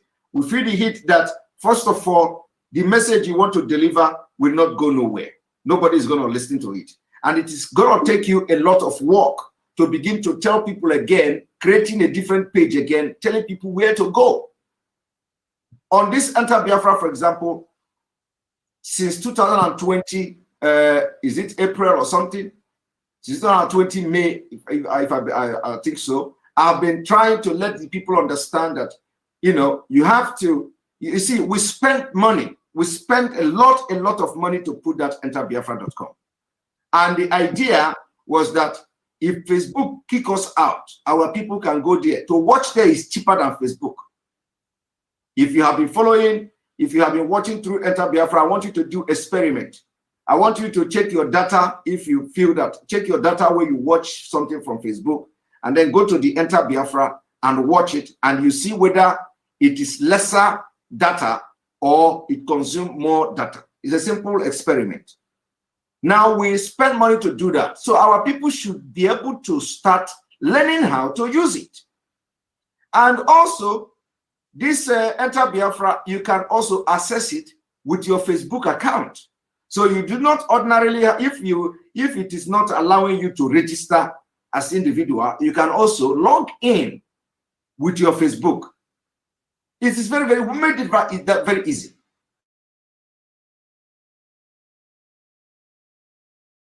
And also, if you just go to the Enter Biafra channel 1, click on it, you go and open the video, you are watching it. So you do not need to even register. But if you want to be receiving announcement or receiving information when we post something, then if you register, the information will come directly to your email. Whatever we post there will come directly to you. You get notification to your email. So we need to start teaching our people, irrespective of the fact that, yes, we want the information to go wider, but we need to start telling our people how to use it. A lot of people say that, our social media app and all that. Our social media app is going to have the same problem. You know, when it will come out now, some people will still say, okay, let us share it here. You have to learn how to, because they're going to block it. Once it is out, how they block this Twitter, they are going to block it. For example, I did not even know that they blocked the Enter Biafra from, from accessing, from people from accessing it in Nigeria. So in Nigeria today, you can't open it. And they blocked it secretly. Nobody knew. I didn't know. They blocked it secretly. So all this why people in Nigeria cannot even have access to it unless you go through the VPN. But when they blocked Twitter, it raised dust because it was public. Now, Lai Mohammed went and blocked Enter Biafra because they know the information coming from there. Because they know that I have been shouting about it when Facebook blocked me severally. They deleted my account severally, and I had to put energy in creating that Enter Biafra. So the Lai Mohammed and his people, they knew, and what they did is to block the Enter Biafra. So I did not even know until somebody called my attention to it, and that's why I have been saying go and download VPN. So for the fact that we are still fighting for Biafra, and whatever platform we are going to have today, they are going to block it. So people should start learning how to use it now. That is the point here. So, and I apologize to those who cried yesterday about that I removed them, but the time has come that we are going to take these difficult steps to make things right. Well, okay, that's you. Thank you. Thank you. All right. Yes, thank you, Juma, for that. The thing is that the time has come when we are going to take difficult decisions and difficult steps to make things right. Joko Kalo, good evening and welcome to the program.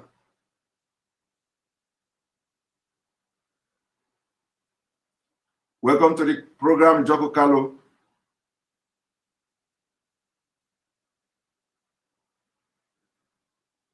Joko Kalo is not talking. Hello, Simon. When you get real. Yes, welcome to the program. Yeah, I've just been listening to you. It's quite, I like the way you analyze the whole thing and even the way you responded to the lead asking about Facebook and the rest of it. Because at the end of the day, you can't continue to feed a dog bone when you know there's meat at the end of the tunnel. Control is an important element in information technology in the life of, in the system we are going.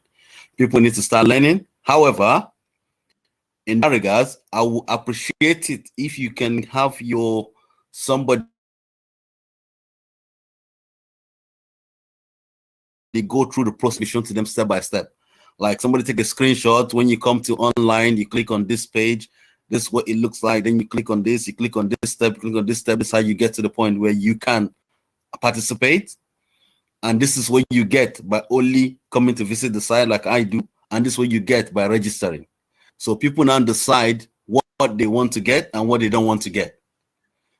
That is a way of helping them understand. But what you're doing is the best way, because if you don't leave Facebook and with the rate at which people data are getting sold across the globe, those people that are actually coming to even watch you on Facebook may be surprised to know that their data has already been sold.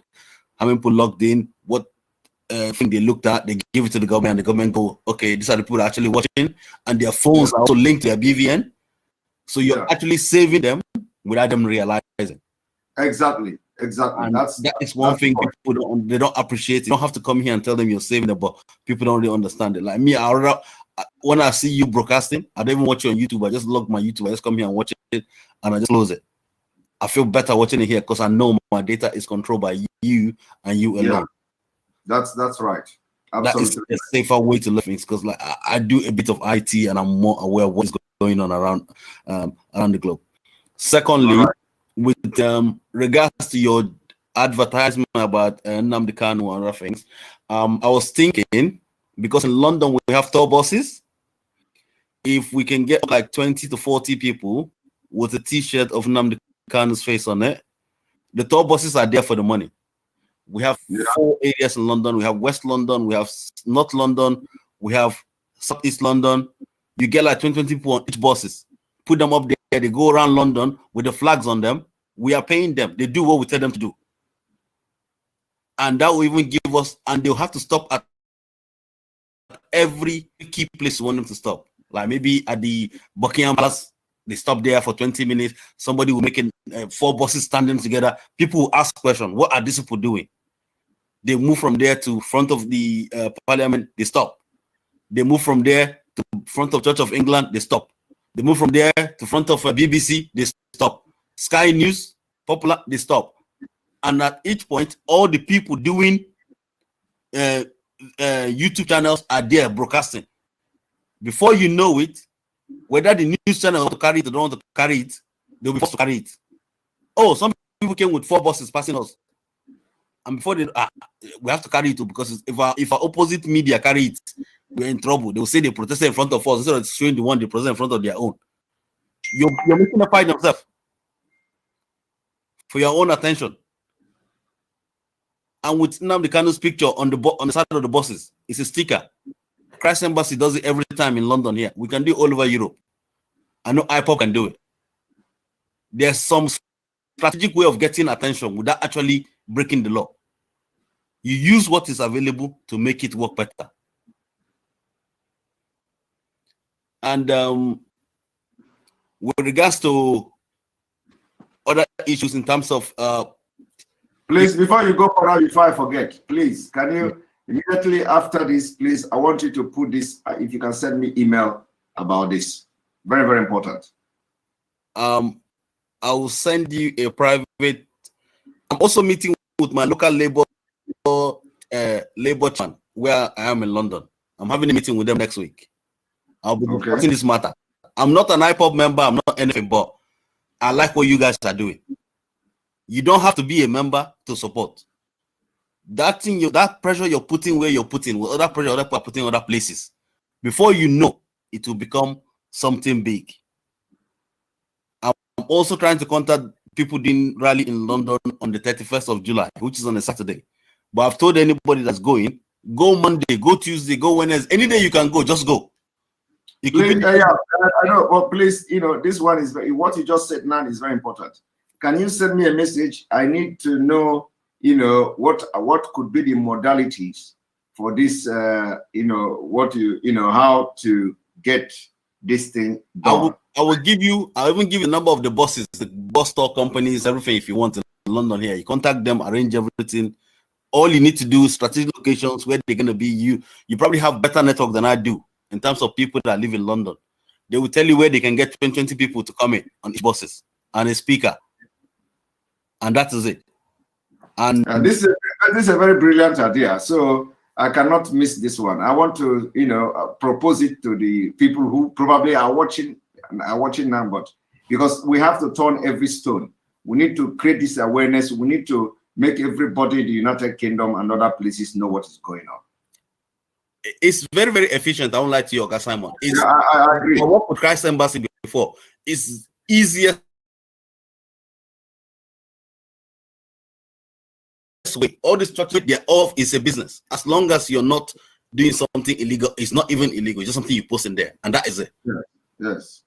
And if you do it in every key city, the aim is every key city, Berlin or Paris, or the top buses will take you to key locations, the churches, the House of Parliament, the head of the mosque, the radio stations, the key radios that people listen to, the key TV stations. Make it as much as possible. 33 stations, 33 radio stations.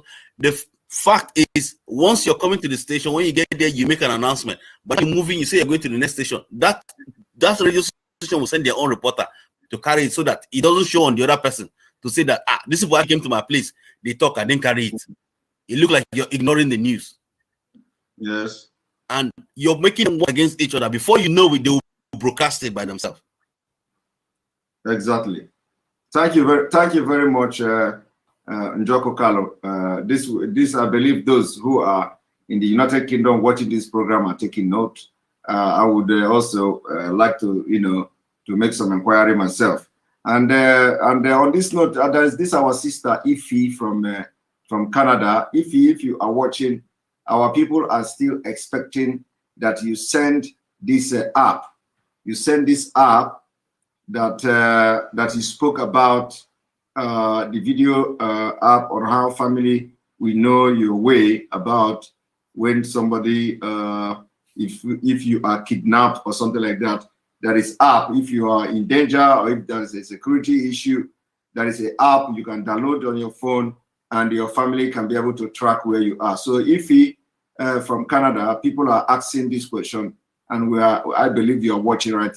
You are still watching. Please, if you have not sent the email, I will be waiting for that email to come, please. And if you have sent it and I have not responded or acknowledged it, please send again, because maybe the email I have, there are many, and maybe I have not seen your email. So please send it again, so I will check it again to see if you have not sent it.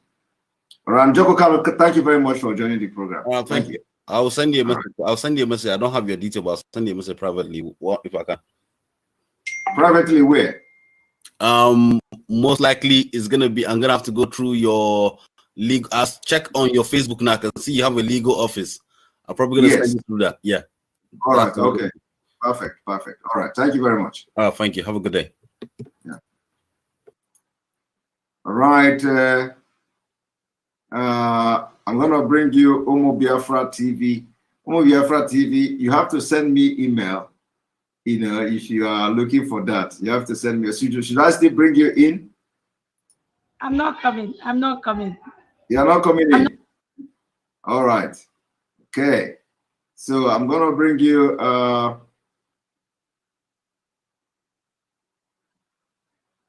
West Ihedioha. Good evening and welcome to the program.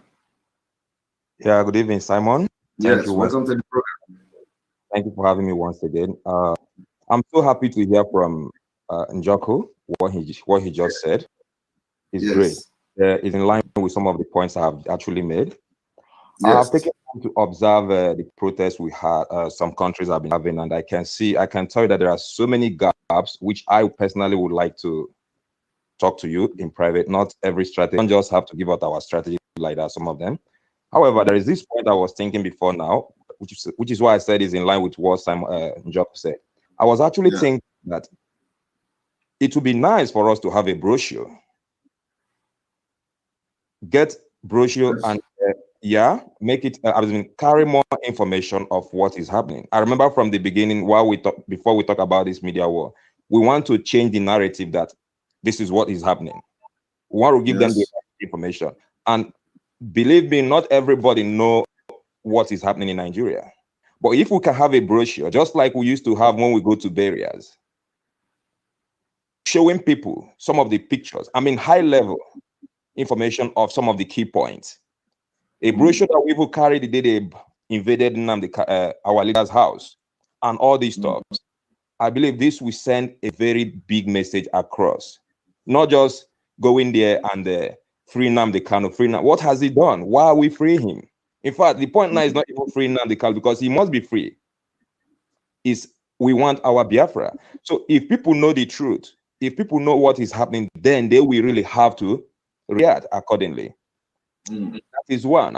Not just, I have also looked at people that are just going to Kenya embassy and Nigeria embassy or this British embassy. That is one. But at the same time, the government of Sweden, for instance, or Finland, where you are, those guys can still play a role. If we can target these people, in fact, for me, I don't see the need of going to Kenya anymore. They know what they did.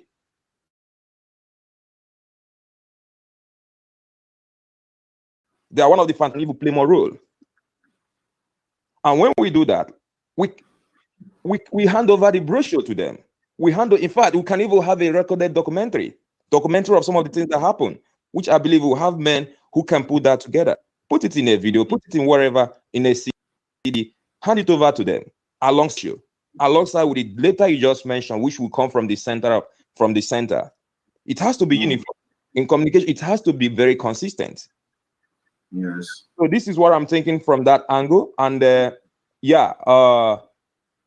is that. The other one, last time we said we need to, one guy, Mr. Anthony Award, he said, let's pray for Abaribe and the rest of them. And if you remember the last time I spoke, I said you need to fortify yourself. But I went back home and I was asking myself, what can I even do to contribute to this?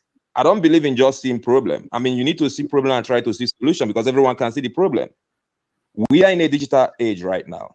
I'm also thinking that IPOB, from what I'm seeing, if it is possible, if we have the resources financially to see how to employ technology, our security. I spoke to you last time, I said you need to fortify yourself with good people. But if you look at what you know for sure that only humans cannot really protect us. I think if we have a technology, okay, maybe let me just give you a little bit about my background. I happen to be a manager in a technological environment. The power of technology. Yes, I have business background, marketing and communication, all those stuff. Yeah, but then I still believe in technology. That if we have a technology, in fact, we can even have our security room anywhere, so that people like you, people like Abaribe, people like body in key position is highly, highly secured through technology. I was speaking to one guy, I will not mention his name, the guy who, of course, yeah, you saw my email, the guy who gave us the music track and all the rest of them. I know what he said to me. He said he is hiding.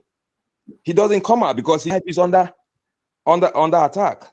So anybody who have that voice to speak for Biafra, I think if we can have a way to bring ourselves, all we need is one project manager, an experienced project manager who identify the resources we need. And we start putting things together. Yeah, we are going into digital economy, but not just talking about these things. We have to start. In fact, I used to talk to people, they tell you when Biafra come, they will do this, they will do this, they will do that. What I ask them is this: who will bring the Biafra for you if you are not willing to do anything? Personally, myself, since the MAZI NNAMDI KANU was adopted, I'm not doing anything. Or that's why if you see me, of course, you know nothing.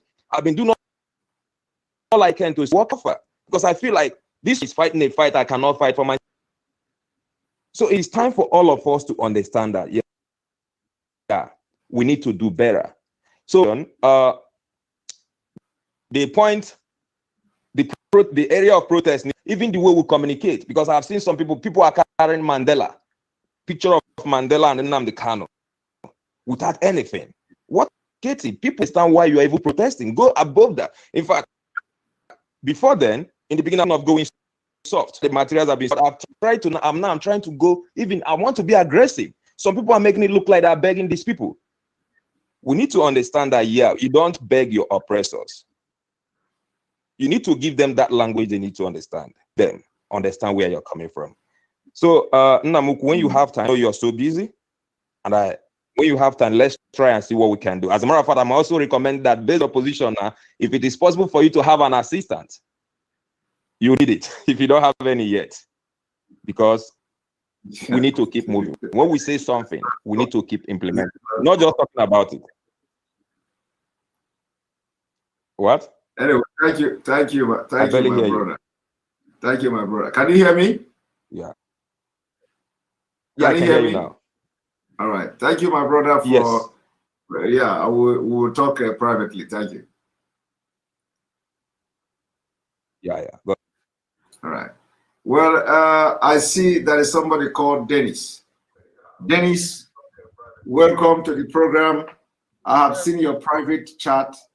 You say that you want people like me to know what you people are talking.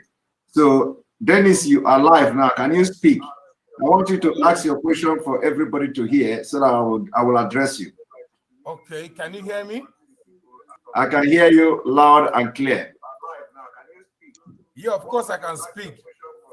So can you reduce where you are watching me from? Because I'm hearing my voice twice there. So reduce the place where you are watching me from. Okay, I am in Turkey. Can you reduce the thing? You can reduce it now. Reduce where you are watching me from. You see everybody talking here. All the people that have spoken here, nobody is. I'm not hearing my voice. Only you. I'm hearing my voice. I'm telling you now to tone down. I'm still hearing myself. I'm still hearing myself. Can you tone it down?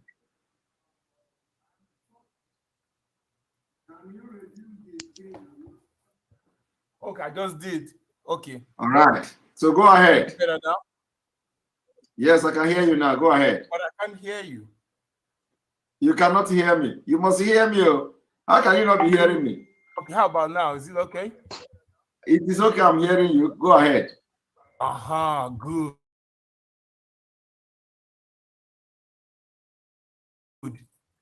Oh my goodness. I'm still hearing myself. Okay, what I'm saying is, yeah. Saying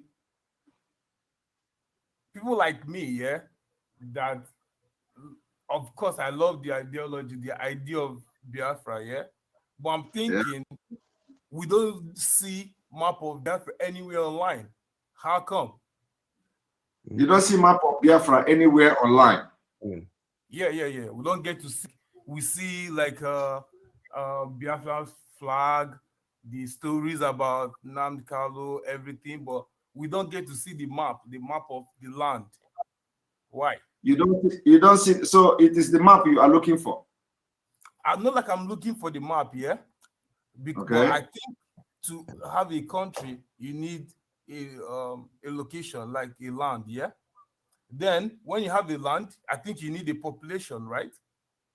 Then after the population, I think then you can now talk about the social contract or whatever the lands of whoever is in it wants to live or whichever destiny they want to choose. But I think now let me tell you. Now let me tell you. Do you know why you cannot see any map? Every map you see now is what we call a prototype. There are maps everywhere. The map you see now is what we call prototype. Do you know what is prototype? Yeah, of course. Okay.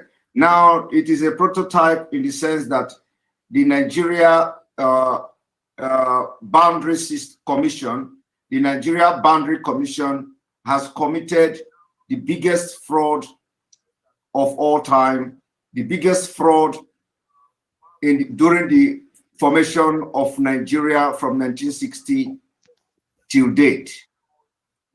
They have committed fraud in demarcating and sharing these boundaries. So for that reason, you cannot see at this point, even in international law, when you agitate for freedom, you don't have map. You don't have to prove your map first. Map is something that comes even at the last stage of referendum, before referendum is conducted. Okay. But I'm addressing you now. Wait. So you are not, the map now is not the issue, but I'm going to tell you, if you want to know what is map of Biafra, you go to the map of 1967.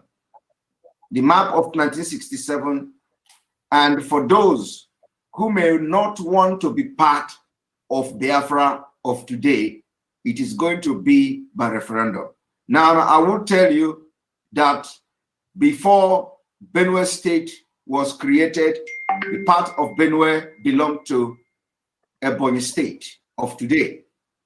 Before Ebonyi State was created, part of Abia State was mapped out, part of Enugu State was mapped out, and it made Ebonyi State. Before Enugu State was created, Anambra State was carved out, part of Enugu State was carved out to Kogi State, and from Enugu State, that is what I'm telling you now is how you are going to address the issue of map. So the Boundary Commission in Nigeria let me address it, because you may not be the only one. You may not be the only one asking the question. How the Boundary Commission have distorted the map of Nigeria by dividing and annexating other ethnic group that are Igbo-speaking ethnic group to other parts of the country, become the biggest fraud. So that is why we are not, bringing the map, because if they say Igbo people should go, we will ask Igbo people in Nigeria to raise up their hand, right? Let us even start from the Igbo. Okay. Because some of you asking this kind of question are always pointing finger at the Igbo must go or Igbo should go. Now, if we say Igbo should go, the first issue we are going to say is anybody that is Igbo, please, Adam, hey, wait on, go back to sleep. I'm coming. Anybody that say Igbo must go from Nigeria should say, okay, we are going to say Igbos, raise up your hand. If you are Igbo person and you want to leave Nigeria, raise up your hand. You are going to see hand in Kogi State. You are going to see hand in Benue State. You are going to see hands in part of River State or Bayelsa. Or you are going to see hands in all those places. You are going to see hands even in Edo State. Now, that is where the boundary will come from. That is if we are talking about the Igbo as a nation. I believe this will answer your question and answer your address it very well. No, then I have another question, right? Now, based on events that has happened in China when Hong Kong went to leave, and China wouldn't let them go for any reason, right? Okay, good. Now, nothing happened to it. China did everything they did in Hong Kong, and nothing. So, do you think Nigeria will let Biafra go easily without the help of United Nations? If United Nations since United Nations have not anyways recognized Biafra, then how do you think all these things will work without any I want you to tell me. Yeah. I want you to tell me not only about China. I want you to tell me about South Sudan. I want you to tell me about Yugoslavia. I want you to tell me about Czechoslovakia. I want you to tell me about Ethiopia and Eritrea. I want you to tell me about some of the countries that have gone through the same thing with Nigeria. Don't tell me about China alone. So why are you not making reference to those countries that people never believe will divide and dissolve, and they ended up dissolving? I want to tell you one thing. When we are talking about the dissolution of Nigeria, it is for the best interest of you that is asking this question. Do you know why Nigeria cannot progress? Do you know why Nigeria cannot progress? Do you know why? I know, because we don't speak one language. It is very important. You know. What are you doing? What are you doing to that effect? No, because I understand. What I'm saying is we live in Nigeria without any of us dying. That is what I'm talking about. That is my main point. Do you know how it is going to work? Do you know how it is going to work out? That's why we are here. That's why we want to know how we are going to achieve it is going to work out when some of you who are asking first before talking about, or for you to even agree and coming out to say we demand a referendum before begin to address the issue of map or the issue of China that allowed them. When you join the civil war, after the civil war, did Ojukwu apologize to those ethnic group that sacrificed their lives? What about now? Presently, when you talk about Biafra again, all those minority groups don't show concern because they know at the end of the day it might not happen and they're going to lose their lives again, right? It might not happen. The life is a risk. Where you are living, because their fathers risked their lives with Ojukwu, right? And the Ojukwu ran away, right? He ran away, he secured himself. The people died. At the end of the day, they were forgiven, allowed them back to Nigeria, right? Then at the end of the day, you are bringing it back all over again, right? Wanting people to still sacrifice their lives again for this same cause without showing them, like, people apologizing to what has happened in the past, making these people accept truly from their heart that, okay, we can still do this again, accepting from their heart. It is the major problem. You can say that, okay, probably your ideas is good. Everybody wants to be free from Nigeria because we speak one language. My brother, let me tell you one thing. You may have a valid point, but let me tell you one thing. First of all, this generation were never part, Adam, go there. This generation were never part of the Biafra war. Number one. Number two, Ojukwu and other people may have made mistake. That is number two. Number three, whatever mistake you believe Ojukwu may have made should not determine your future. That is number three. You should not allow the mistake of the past to determine your future. Are you going to tell me now? Are you going to no, listen. The past, the history, if we don't, do it right, we'll still make the same mistake of the past because, of course, listen, let me tell nobody. That is what we're trying to say. In the end of, we're trying to, come to like a round table in the sense that, okay, good, we are stating for a very good cause. Of course, having Biafra will be the sweetest thing anyone would wish for because we speak the same language. We cannot deceive each other because we speak the same language, and whatever you say, I will understand. Whatever it is that is happening, I will hear it because I understand the language. yes, that is a good cause. But okay, good. Now look at the minority tribes. And obviously don't understand Igbo very well. Of course, there are people too that don't understand Igbos. There are minorities as well. But also, we need them to achieve our cause, because if we don't get these people to follow us with this agitation, how do we get access to sea? And if we don't get access to sea, how can we trade? How can we my brother, you are jumping here and there too much. Let me tell you, first of all, the Biafra we are looking for, we are not going to have minority. What we are going to do in Biafra is that Biafra is going to be a confederation, a confederation state. It is going to divide along tribal line. And that tribal line, there will be no tribe that is going to be a minority in Biafra. We want to do something opposite what is Nigeria is what is obtainable in Nigeria, because we have. Can I because you mentioned minority. In the new you mentioned minority. In the new state shouldn't have any tribe. They should be what all citizens, equal rights. There shouldn't be anything like tribe. That is what I'm saying. Do you know why? Do you know why it's important? Why would you say? Wait. Do you know why it is important? Do you know why it is important? I'm listening. Do you know? Do you care to know? I want to know. That's why I'm listening. And so now just allow me to talk. Why it is important we divide along tribal line is because that is the only way you can have development. We will allow you to develop, control your natural resources on your own.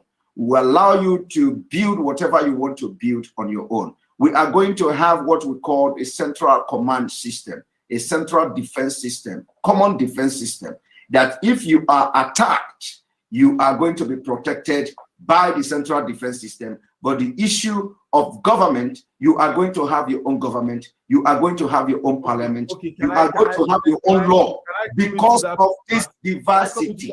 Listen, can I come to that part? See, Soviet Union, what broke Soviet Union is nationalism, right? People from Russia, Moscow, having more liberties, more than other nationalities, right? That's same thing, what broke Soviet Union. Now you talk about Biafra, they mention tribe. How can you mention tribe in a new state? You shouldn't talk about tribe. Everyone's supposed to be equal. I should be able to have right to go and work in Port Harcourt, go and work in Calabar, live there without anyone telling me I'm not from there, or maybe it's not my tribe, but this is not where I'm from. If we don't talk about tribe in our new state, if we're going to have a new state, we should scrap this tribalism talk. It should be part of our conversation. We're talking about new state. Everyone should be equal, equal rights, equal liberty. Everyone should live anywhere you want to live. That is the problem we have in Africa, in Nigeria. My brother, let me. You don't need to be lying to yourself. Let me use something for you. The truth, because the truth will listen. Listen. No, let me use. You know you are talking. You know you are talking. From the same state, you are talking, right? My brother, right? They say, okay, we are from the same state. You are from the same Biafran state. Why do I have to still talk about tribe? Why must I talk about tribe? Do you know why I say you should not lie to yourself? I'm listening. Now, I want to, if you'll be following me, the other day I explained about the United Kingdom. They are all, you call them English. Do you know there are tribes in the United Kingdom? Of course. Do you know that United Kingdom is do you know that United Kingdom is divided along tribal line? Are you aware of that? I wasn't aware of that. You are not aware of that, you see. That's why it is good to always get yourself educated before coming publicly to argue. So since you don't know about, so we are bringing something that we have researched. Can I talk? You say you don't know. You said you don't know. You said you don't know, right? Must we use their blueprint to run our? We are not going. Listen, we are not going to use their blueprint. I'm telling you what we have been practicing even before the British came, and it was working for us. Are you aware that we were like that before British came in? I wasn't born then. You see, I was not born then too, but I knew. But history was scrapped, so. But that does not mean that I didn't know. I read it. I researched it. Do you know also that Yorubas were also, Yoruba was developing according to that tribal line before Nigeria. Are you aware of that? No. You see, you are not aware. So you are not aware of many things. Do you know that Yoruba had embassy in the UK? Did you know that? No, because no, now your voice is going down.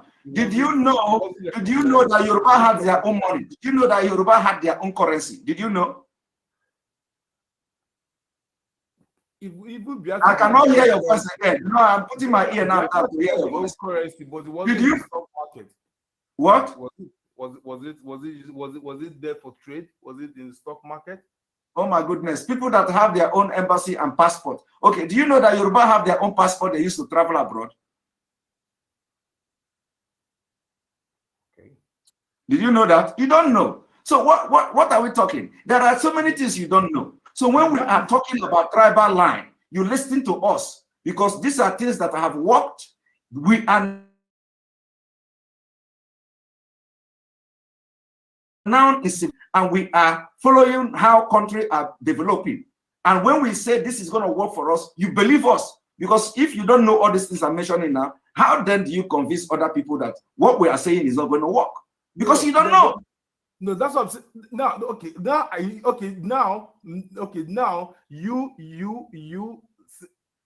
giving us this information. Okay, now telling us that probably we should use this blueprint that it is going to work. Okay, good. It is not using this blueprint. It is our blueprint. That is why we people don't let the new knowledge to take over, because we still go with the past of what worked in the past. We are talking about a new state, new ideas, new generation. If you are talking about new generation, you are bringing things of the past. Why don't you just? Would you want to say because we should go back to empire's time or kingdom days or olden days? No, of course, this is a new state. New state, you shouldn't use British blueprint, or how about Americans blueprint? How about okay, thank you. Hold it there. I want you to tell us about American blueprint. You mentioned America. No, I'm not talking about. I'm not even talking about. I'm just talking about the most important thing, which I think in my head, which is we are all other people too as well that don't know or obviously not aware of some. No, you mentioned America now. You mentioned America. So no, I'm just trying to say something. I'm just trying to say something. Okay, but let me tell you a little bit about America. Do you want me to tell you? Yeah, I'm listening. Of course, we are learning. You also know that America has no diversity, and America have independent state. Yes. So in other words, you can even call it. Listen, can I explain to you? Can I explain to you? Do you know that in America, you can even say that America is divided along tribal land too? In other words, because in Texas, you have this. Every state has their own laws. Of course, we know that. No, you mentioned America now. You mentioned America now. Just when you use the American system, you cannot say tribal line. Yes, of course, you can say every state can, of course, have their own rules. Yes, of course, you can use that as America as an example instead of UK. I should use America as an example. That's what I'm telling you now. Yes, of course, use America instead of talking about UK, because UK, of course, UK is evil. Don't talk about UK. Why shouldn't you talk about UK? Is it not UK that gave you Nigeria? Is it not UK that gave you Nigeria? People, the same UK spoiled many countries. The same UK gave all African countries independence at the same period in the same 1960. They shared independence to everybody. Every African country, they were in a hurry to leave, so they didn't plan. They were just giving every state, merging us together. That's what they did. They caused this whole problem. Do you want to talk about what UK did? You want us to talk about? Do you also know that UK gave South Sudan independence? Yes, of course, I know they did. I just said they did. But you know the same thing that UK did in Africa. I tried to say we're supposed to criticize UK for destroying us. Of course, we are discussing. And people are listening and learning from you too. So, my brother, now let me ask you, do you also know something about Europe? Yeah, of course I know Europe. Of course, well. You know Europe? Yes. What do you know? How many countries do you have in Europe? 28 countries. 28 countries in Europe. brother, sorry that I'm laughing. No. I mean, I'm thinking. Of course. Yeah. Okay. Okay, go ahead, Pierre. How many countries do you have? How many countries do you have in Schengen State? Schengen State. I Yes. think Schengen State is supposed to be 20 something, but I'm not sure. 20 something. I think 28. I think Schengen State. Okay, make I give you break. My boy want to go to toilet. Make I give you break. No go away. I'm enjoying this. I'm here with you. Thank you very much. No go away. Attention. IPOB 1. Attention. IPOB 1 family. This announcement is for those outside.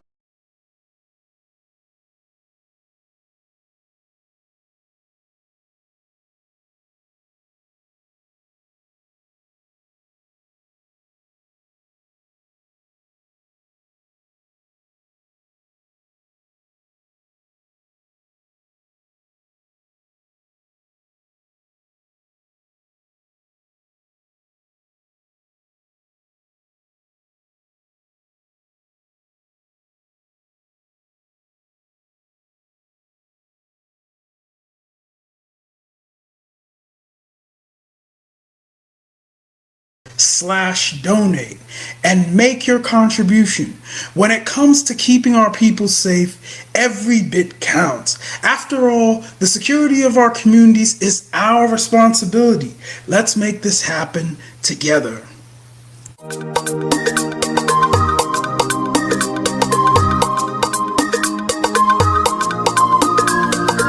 Yeah, Mr. Bella once again. Wisdom, heal it, come on, get up. Say Biafra will not last forever. They say happy up in no go stand.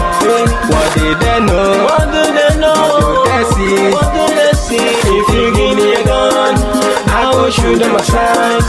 If you give me a gun, I will shoot them aside. If you give me a gun, I will shoot them aside. If you give me a gun, I will shoot them aside. If you give me a gun, I will shoot them aside. No. Biafra will live forever. Biafra will live forever.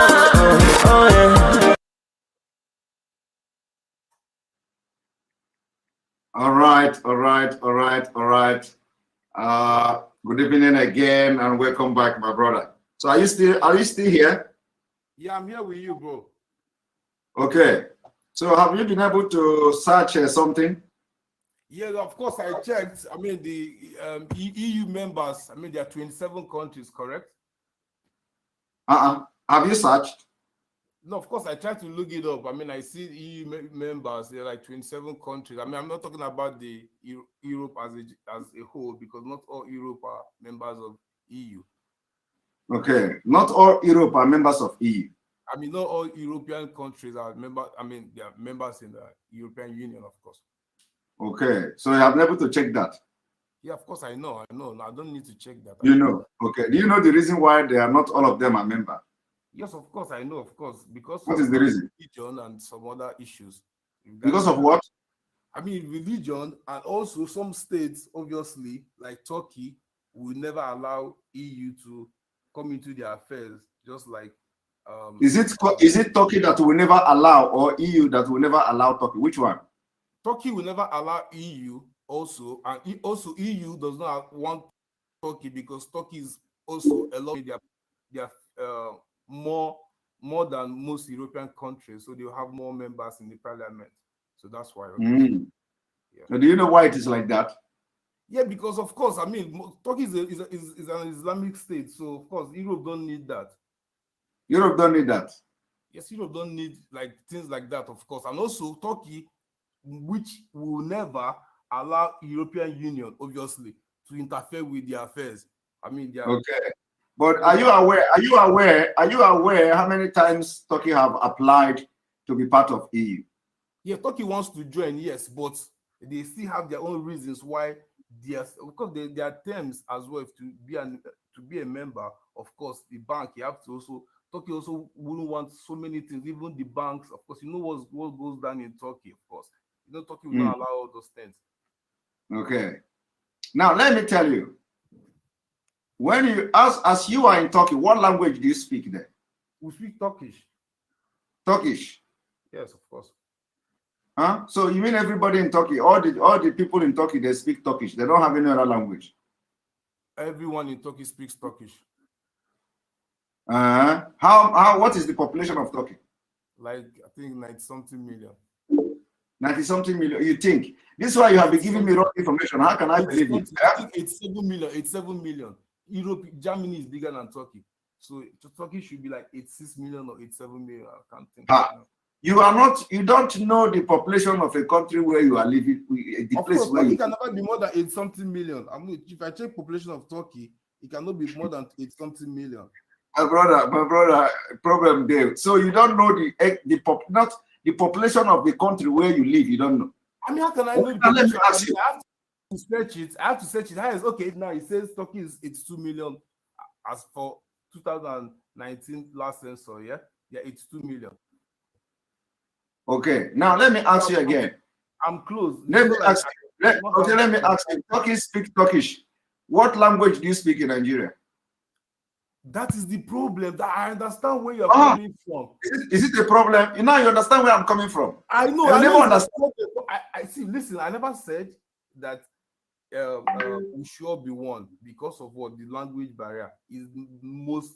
That's the first problem, because every speaking language, every ethnic group speaking one language should be able to have their states, whatever they want to, any political destiny they choose to choose. We know that is the problem, because we all don't speak. So how do you want to solve the problem? How do you want to solve the problem? How you want to solve the problem is what? First of all, the way to solve the problem is what? First, we should align with all these little minority tribes. First of all, create. You are still mentioning minority.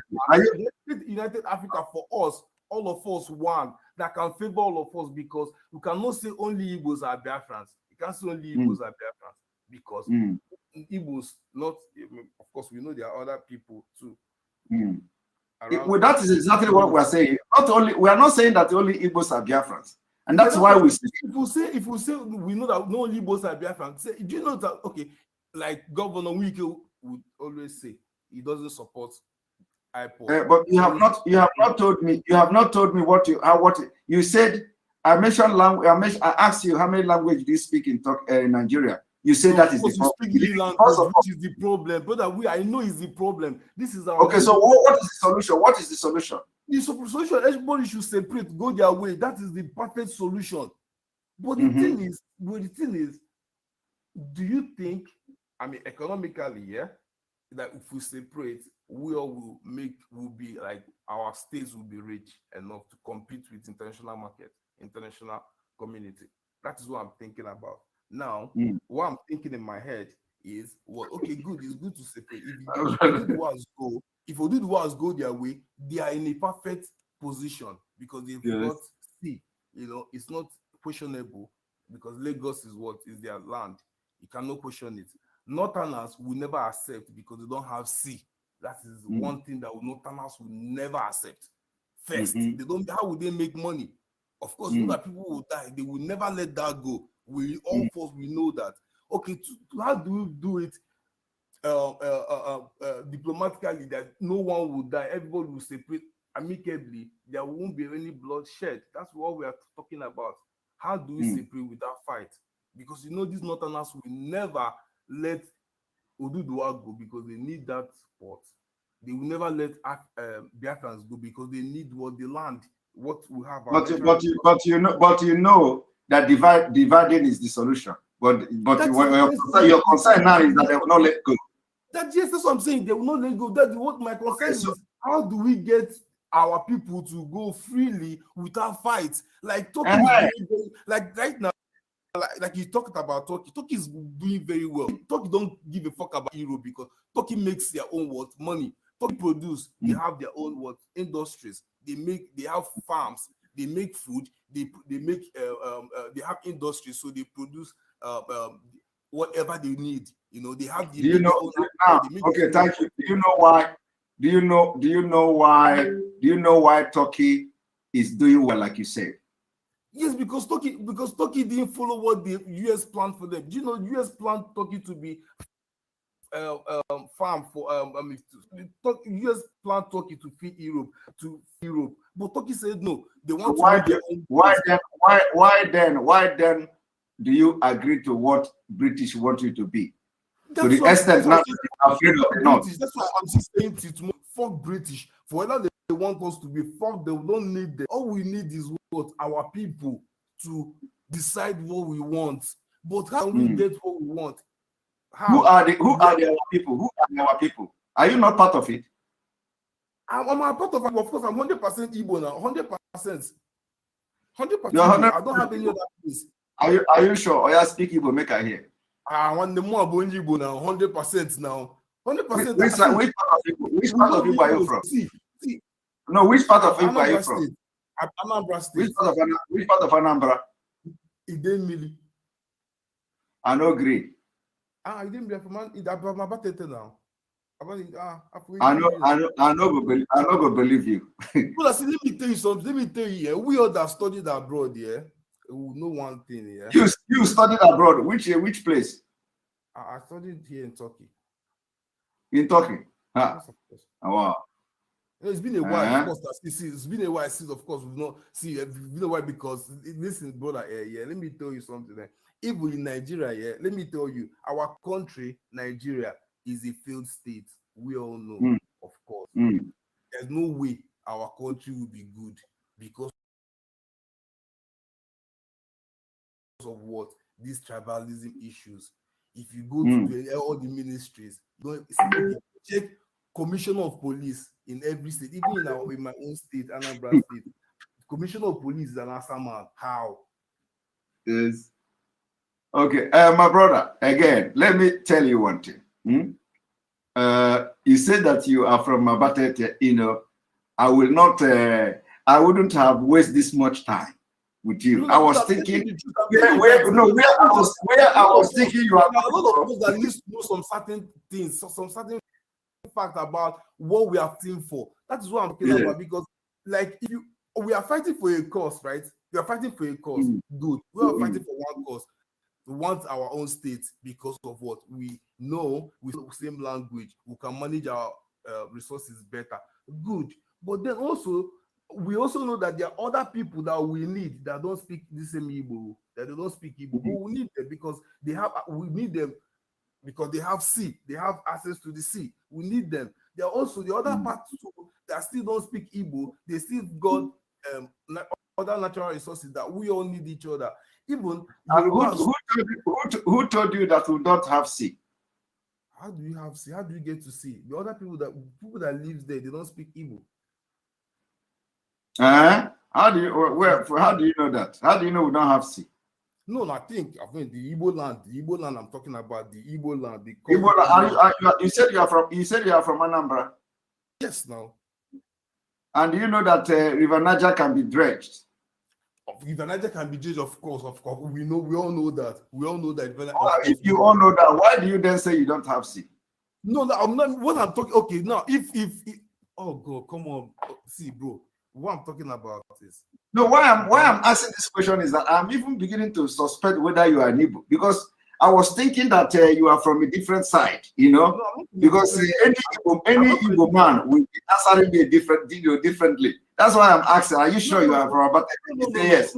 I said, if I know that you are from Abatete, I will not waste this time, because I was thinking that big fish today. Bro, we are not Brazil, yeah? We do trade. We do trade. That's why we are abroad. We do buying and selling. We import. You do buy and selling. That's why you are abroad. Okay. That's what I'm saying. That's what I'm first thing, how we're going to make money first. If we get this, how we going to make money? my brother, my spirit is telling me that you are not an Igbo man. No, I'm an Igbo man. Come on. I'm an Igbo. Yeah. Wait, but you may know about it. So which part of Abateta are you from? abụ m nsụkwa bụ ma fu onye Igbo na nwanne onwefe anyị nọ abroad na-eche ọ bụrụ onwe ike ndị friendly whatever, but even na-ekwu bụ na most important thing na-eche my head as for me and my people around me whenever we argue this topic, this Biafra talk. You know, my brother, do you know why I allow you to have this fun or this long? No, it's not a fun. It's not. We're all learning. Don't call it fun because no, it's a fun with a lot of people here. Do you know the reason? Yeah, of course, it's fun to a lot of people, but also we are still learning. Yeah, we are still learning. At least we have learned a lot from you today. But do you know the reason? I'm listening. Tell me. The reason is for people to know how those who want to support Nigeria sound, how to know the brain, the intelligence, and how those who are saying one Nigeria, Igbo this, Igbo that, why you cannot have Biafra. How they sound. One Nigerian thing can never do me any good. Never. It can never do me no good. You may not even know it. You may not even know it, but you to even question the Biafra struggle to where is your map? I'm not questioning the Biafra struggle. Never will I question the Biafra struggle because that's what we need. I don't question the Biafra struggle. What I'm talking about is what? How do we get this state without any of us dying? Simple and short. There's no way of freedom always comes. Freedom always. We want a referendum. Freedom always comes with a price. And that price has been paid. We have been paid up. We have paid that price daily. Don't pay that price. Don't pay that price. Pay that price. See, MAZI and Carlo. Don't lose Papa and Mama for this same price. They don't lock them up, but they're inside jail. And I see it's inside jail. Some still other people, Igbos too, Igbo elites, still don't give a fuck. So for that reason, are you aware of flanization of Nigeria? I know. Of course, I know. You know. Okay, so you rather want the Fulani to chop your head than to... Never in this world. I don't even want to be part of Nigeria at all. But what I need my stay. I need my... But the thing is, to achieve this thing, people will die. How do we get this thing without... Okay, of course, let's just say, okay, they will arrest us, jail us, of course. We are fighting for a cause. They will lock many people up. Okay, good. Without killing us. Okay, why not you just fight this United Nations? Fight this organization, because this is the key to give this because they know we have the population. We all want the same. We all want Biafra. But what Nigeria ourselves will never let because of what we have. Now they want to kill us. How do we protect ourselves from dying? That is the most important thing. Who will help us? Who needs this superpower, strong? Okay, during the time of civil war, Russia and the British they helped Nigerians to kill us. You know that. The people that supported Nigeria, they got support from Russia, they got support from British to kill Igbos. Everyone knows it's so clear. Okay, how do we fight again without us dying, without this killing all the time? So, my brother, thank you for sharing this wonderful opinion with our viewers.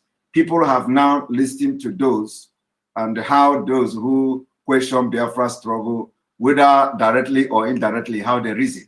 And I really thank you. That's what we will achieve. It will only take time, but we'll achieve it. That is one thing. Okay, we're going to achieve it now. Okay. Okay. Of course, that's something that will always happen. It can never stop. It's something that must happen. If not, the third world war will see happen. Then we'll see our state because definitely countries, all the countries, they are edge of war. But the thing is, how do we act without we dying one after the other? But that's only my own issue. I don't have any issue with anything about Biafrization because that's what I need because I'm an Igbo man. Okay, so you don't have issue. You don't have issue again. You are fine now. I never had an issue. First of all, the top stuff I was talking about is what I talked about. There was no map of Biafra everywhere online because in my head I was thinking that if we are fighting for a cause, we should know what we are fighting for. The land. Where is the map? At the beginning, that was my first question, right? From starting this conversation, where is our map of Biafra? That was how I started our conversation. Thank you very much. You made your Thank own you point. very much. You made your own point. Then I still said Yes. there's other people like me out here. They want the same cause, but their issues, they have doubts. That is the doubt. We need you people to clear us. That's all. Support. That's what we need, because we know that this is a good cause. But obviously, some people have that because obviously no one wants to die, right? We all want to see this. So the only most important thing is what? How do you convince other people to that still? Okay, man, Nnamdi is locked up. Now, other people, other Igbo men, Igbo rich men, elites, they don't still talk about these things. They don't even care. They're not talking about it. They're making they are talking about it secretly. We know. Yeah, of course they talk about this, but they're all afraid. That's what I'm saying. They're all scared. Of course, nobody wants to speak up. Nobody wants to speak up. Only the braves come. Like when I wanted to come online, someone was saying, like, "Are you scared? Are you afraid?" I was like, "Afraid of what? No, I'm not afraid of anything. I'm saying the truth. The truth is, this Biafra is what we need because of what we speak one language. You cannot deceive me. I cannot deceive you. That's the most important thing. Yeah. That's when you go. All right. Yeah, of course. All right. Thank you. What is that your name again? Dennis. Dennis. Okay. All right. Dennis, thank you very much for joining the program. Always watch so that at any time you can always come to contribute. Okay. Yes. And this thing will achieve it in Jesus' name. We'll achieve it. And no one will die. The most important thing, we are not dying. We will live to see this thing come true. Amen. You're welcome. Okay. All right. All right. So we are not here now. You know, Dennis is one of those who, how they, you have now, learn how people who question Biafra, how they think, what is in their mind, their opinions, what they feel that is going wrong. So when you see them, give them opportunity to talk, and they will talk. And when they will start from the beginning that how are you going? You are not doing it. You can't get it. And then at the end of the day, when they find out that they have finished everything they have to say, they will come back again and tell you, yes, we are supporting what is going on. Support Biafra, but how do we get it? Is the problem. So you have just had it. I want everybody to go and watch this broadcast, especially this particular part. It is very, very interesting. You may not understand how interesting it is now because you are watching it live. So you are going to understand how interesting the interaction with Dennis is after the broadcast. When you go, you fast forward to when Dennis come into this program, and then you start to watch and start to listen. Believe me, your life will never remain the same, because that is how an average Nigerian who don't want Nigeria to break up or who have questions about the Biafra restoration, that is exactly how they reason and think. And maybe it is going to deliver you. So why I allow him to talk this much is because I know it is going to go a long way. This video is going to go a long way. Go and cut it from that side and share it, let it go viral on social media so that people will listen the interaction between Simon Ekpa and Mr. Dennis. Of course, we know I am still suspecting that he's not from Abatete, but let us agree that it's not Abatete. Abatete people, forgive me. Abatete people, do not come to my program and fight me. I know for this guy to have said he come from Abatete, I didn't say it too. So that is by the way. Mr. Chief Onoha, thank you for this super chat. You have always supported this page. You have always supported this page. Thank you very much, Chief Onoha, for this wonderful super chat. Who else do we have here? We have a lot of people also. Please, if I do not remember to mention you, maybe I have forgotten.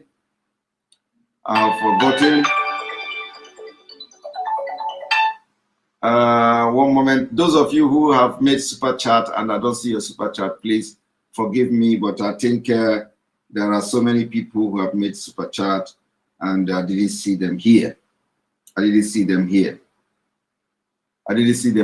this Onoha, His Excellency MAZI NNAMDI KANU Amadike, one of Biafra Africa widow, to the world freedom fighter, is a fundamental human right. Zoological Republic of Nigeria, get it to your head. That is right. Njoko Kalo, please, what is it again? I thought you've spoken before. I'm just going to have, I think, let me bring you AA. Welcome to the program. Yeah, good evening, sir. Yes. Thank you very much for a good job. And that's what I want to say is that you know, it's like your program. Our people are not watching it at home. It has been they cannot have access to it because my people normally follow up. You know, I want them to follow it up, which I follow them. I do send a card for them every week. But now, since some days now, they have been complaining that they cannot access it. Even right now, they're supposed to be watching it now. Now they are on bed, they cannot access it. I don't know what happened. Or when you said it, I think yesterday, that it's been blocked, that they block it secretly. Even now, you even say it today. Yes. And was it there? And you finally block it yesterday. And I love that decision you took. Although the lady was still telling you that it's not good, I love it. You know, a man, you have to be a man. That's why it won't make me to love our leader. That is it. A man, you have to be a man. You have to cut it. When you cut it, you cut it. And what you have done, I love it for removing it completely. Now, let's all learn how to use our own. That was make us who we are. That's why we are Biafrans. And what is there again? What I'm going to talk again is this. And these protests we normally do, like the last protest I went, that was June 12th, when we and Oduduwa were doing together. We're always going on weekend. And I don't think, just opinion, I don't think it's the best for us to be doing that's a protest of this very weekend. It's not good. I don't think that idea is good on weekends. You know, if we want to do a protest like this, especially this very one now, it should be between Monday to Friday. Like Italy here, I have not seen them. I've been here for a very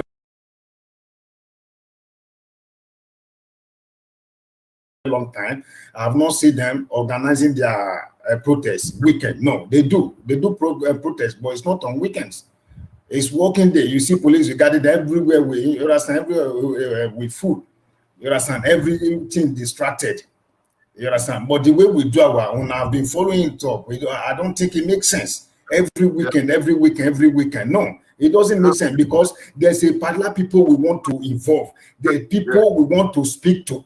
There's people, you understand, the people that's supposed to look at us and say, we call them attention. Say, what is this? They will pay attention. Even in 1 second, they will stand. Here in white man, they will know what. Even in a second, they will stand and watch. What is happening? They will ask questions. You understand? Our protest should call people attention. Not this thing they are doing weekend. When people are tired of work, they want to go and relax. They say they are doing protests. I don't think it makes sense. It doesn't make sense. And then because I'm very angry for these protests they are doing. Because the only man that I love on this earth that is what they kept in one side and they don't allow him to speak. All these days I've been sick. You understand? It's just because you come online these days. But all till now I'm still sick. I'm still very, very sick. Because and again, another thing I want to say here. And these mad people that said that they'll be going to vacation. And after 26, I don't think we will allow our leader to stay there. I don't think. Because he will not stay there. Because when we wait for these mad people, this Zoom to release them, all these so-called British that you are calling and all these mad people, they will not do anything. They cannot do anything. It's sweet that we do something. It's sweet that is going to release them, not them. They cannot give it to us. What we are asking for, these white people cannot give it to them. Give it to us. I watched so many videos. They can't give it to us. Even though I'm telling you, even we kill ourselves now, it's blessing for them. It's a profit for them because of what is in our land. Please, what I want to say, let us not be doing like that. And the British, we should not give them rest. They should rest. That broken palace is supposed to go down. Let's occupy there. Let us disturb them. If we don't disturb them, they will not listen to you. You know how white men are doing here. Thank God that you are here. You have been here for many years. You know how they do things. If this thing didn't disturb them, they will not give a thought. It doesn't concern them. You understand? Let us stop doing this cold water protest. This it is cold water protest we are doing. If you don't know how many people follow this one, even in my family now, people are sick. My blood, they are sick. They are sick. It's just me consoling them that it will come out. It will come out. I know how much I send to home every time for credit, for them to get that. Now, finally, everything broke and they cannot access you. Nothing is working. And this one, now, they are all worried. Please, let us do something. So I want to ask you this question. It's a question I want to ask. Are we going to leave him for these mad people, this idiot, Fulani, I don't know, for them to go their nonsense vacation? Are we going to leave him there after 26 for him to go vacation? That's what I want to know today. Please, I want to know that today. Please, I want to know from you now. Are we going to leave him there for him to stay there? That is not where it's supposed to be. It's too big to be there. That man, you see, there is a president. It's a president. You know how many people that man are giving life to and give hope to? Millions of people. Please, I want to hear that thing from you, sir. Please. And another thing I want to ask again. Why is it that you are not making the use of the radio Biafra? Because I saw it when you said it that you are asked to be using it, and now till now I'm yet to see you there. And again, I will beg you. I want to beg you something, and those people that may concern, let them be helping us with our leader, the previous video. That's a broadcast. We want to be hearing his voice. I want to go to the net. I hear his voice. Even when I'm at work, I do follow up. You understand? I want to be hearing his voice. Because he gives life. He gives me life. I don't know for others. He gives me life. Thank you very much. Thank you very much for the wonderful job. Let me address you the questions you asked. I don't know when you joined the program today, because most of your questions I have actually addressed, during this broadcast. So the directive was given for me to start broadcasting on Radio Biafra with immediate effect.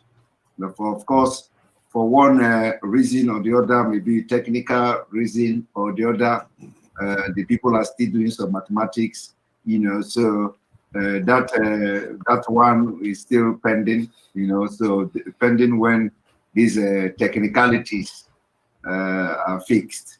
Then on the issue of whether we're going to leave our leader there, I believe that the legal team, they are doing everything possible, and we believe in them, and we believe that they are going to do the right thing between now and that time. And we believe that we are not expecting anything less than the best. You understand? So we leave it as that. Okay. We are not expecting anything less than. Now thank you. I want you to remember me. There was a day I called, some months ago. You still remember me when I was talking? You say I'm full of emotion. I told you over 20 something years I left there, I rejected that country. I'm not outside that country. Before this, our leader come up, and I was so happy when they come up. If you can still remember me, I'm the person. Yes, I remember. Thank you very much. All hail Biafra. All hail NNAMDI KANU. Thank you. Yeah. Right, thank you, Lord Michael, for this super chat. Thank you very much for the super chat to support the page. Lord Michael, we appreciate you for that. And then Manchidex Jude, thank you very much for super chat, for supporting this page. We thank you very much. Those of you that have not seen your super chat as well, I thank you in advance. Even if I didn't see it, please forgive me, because some of them are just going. And then another one is Betty Ford. Betty Ford, thank you for the super chat, for supporting the page. Now I'm going to bring you Mr. Peter. Mr. Peter, welcome to the program. Yeah, Simon. Yes. Yeah, good evening, Simon, from this side. I'm calling from South Africa. Welcome to the program. Yeah, Simon, I want to use this opportunity to just I want to ask that Dennis.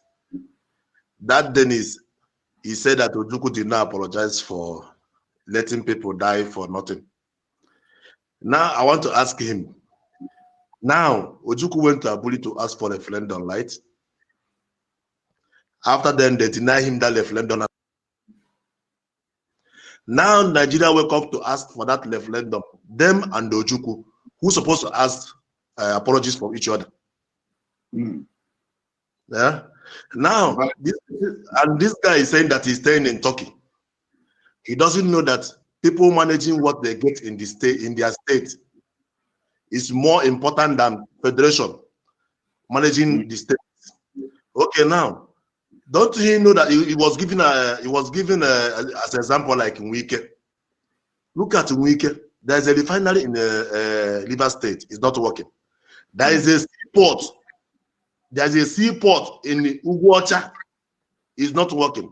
If those refinery and the seaport is working, do you know how much will be coming inside the state of River State? Do you know the development it will bring to River State? That is these people they don't understand.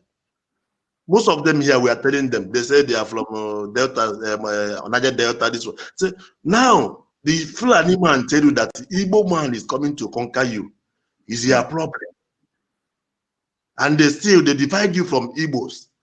And now they are losing you. They are taking all you have, giving you 13%, taking all the other ones. Yeah. Still, you don't listen. Still, they don't listen. They still take that thing that we are Niger Delta. Okay, look at Dombolo is always coming online, talking about one load. I don't know the name of the load, always mentioning. That load have been awarded, have been contracted. For how long? It's not every day. It's Dombolo online. He's mentioning about that load. That load. Okay. What about NDCC? Those money they eat. NDCC is an Igbo man. So all these things they're supposed to have it in their head. MAZI Nnamdi Kanu mean well for them. MAZI Nnamdi Kanu want freedom. Some of them don't know the meaning of freedom. Nigeria have changed their brains. They don't know the meaning of freedom. That's the problem they have. Because if they know the meaning of freedom, and if most of them have traveled abroad and see the kind, Stina is mentioning US. You don't even know how US operates. That somebody, a governor from California, cannot go and manage something from New York. They have their own. They are managing the thing in their state. Understand? It doesn't even. Most of them don't know that them will benefit more because what they have in their state can make them. Some of them even getting paid every month without going to work. That's what they don't know. Nobody's coming from Anambra to manage what is in Bayelsa. And nobody is coming from Bayelsa from Anambra to go and manage what is in Calabar. Look at Calabar, there's a wharf there. There's everything they have there, but it's not working. That is what giving MAZI Nnamdi Kanu sleepless night. That is what giving MAZI Nnamdi Kanu sleepless night. But these people cannot see. Once they talk too much, they go there, they give them Ghana must go. That Ghana must go. It doesn't get to Bayelsa. It doesn't get to any Niger Delta. They share it in Abuja. Exactly. They share that Ghana must go in Abuja. When they want to go and do rally, they want to go protest, all of them will come out from Bayelsa, Delta State, where Niger Delta. Once they say, okay, where's the representative? Well, come. They pick only 5 people. They go, take this Ghana must go. It's 100 million. When they come back, they say, yeah, they have given us, and they say they are coming to. That is all. But MAZI Nnamdi Kanu mean well to them. But they've forgotten that the MAZI Nnamdi Kanu once mentioned to them that these people promised me all you well from their side, I refuse. They promised me many things, I refuse. How many of people from that thing they refuse? One is building a university in Cotonou. It's not true. Yes. So people, I don't know. We have MAZI Nnamdi have make it like clearly for them to know. You have make it clear. Look at him. Wike come out and say that River State cannot even be paradise in 40 years coming. Who told you? Why do you mention that? If River State can be managing what is in River State, give them 10 years. Dubai is just a small paradise. Dubai will be a small paradise in what River State will become. But some people, they don't know. Look at some of them. They say from Benin Kingdom. The airport in Benin is it working? That airport in Benin, is it working? But let them go to KANU Airport. Let them go to Sokoto Airport. Let them go to North. Those airports in the north. Benin Airport is ancient airport. It's long. It's even older than those ones in the north. But go to north and see the airport, and go to Benin and see the airport in the Benin. So this narrative, this thing, the way they are thinking, I don't know. Most of them need to be taught more. I don't know whether our leader said he don't know whether it's the beef they are eating that always to cover. They don't see light. Thank you very much, Mr. Peter. Thank you very much, Mr. Peter, for your comment. We have to begin to leave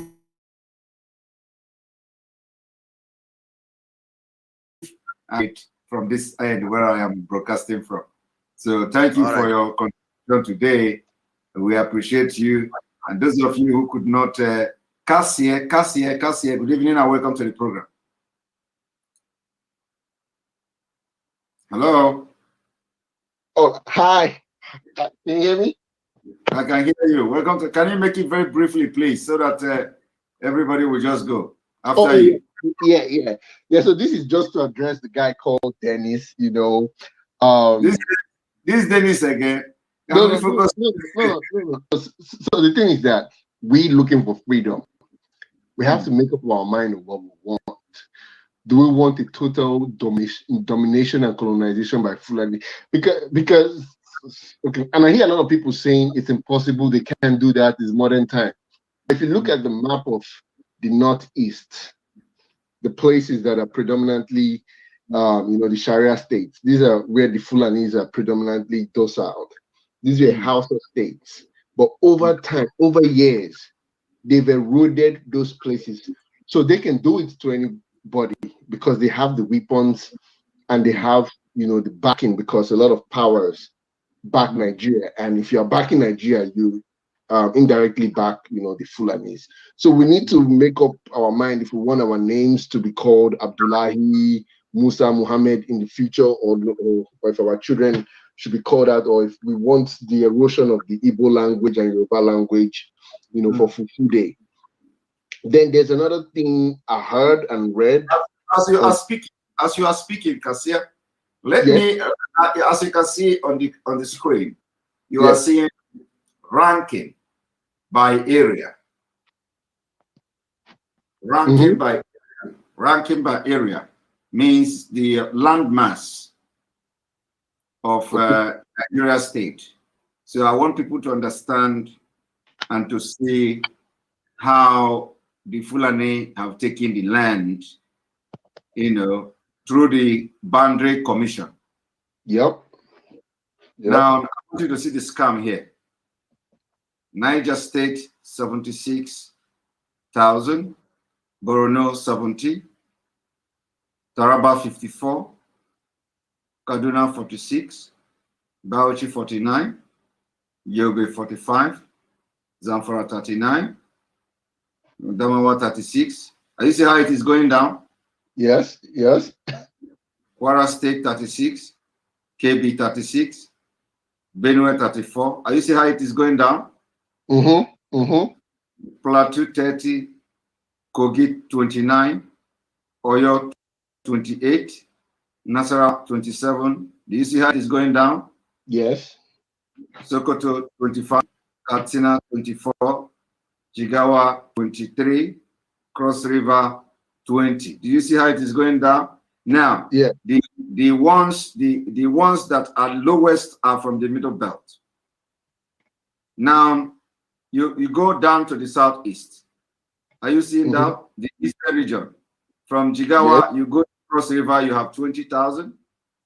You go to KANU, of course, they use KANU to subsidize or substitute something. Now you see the KANU have 20, Gombe 18.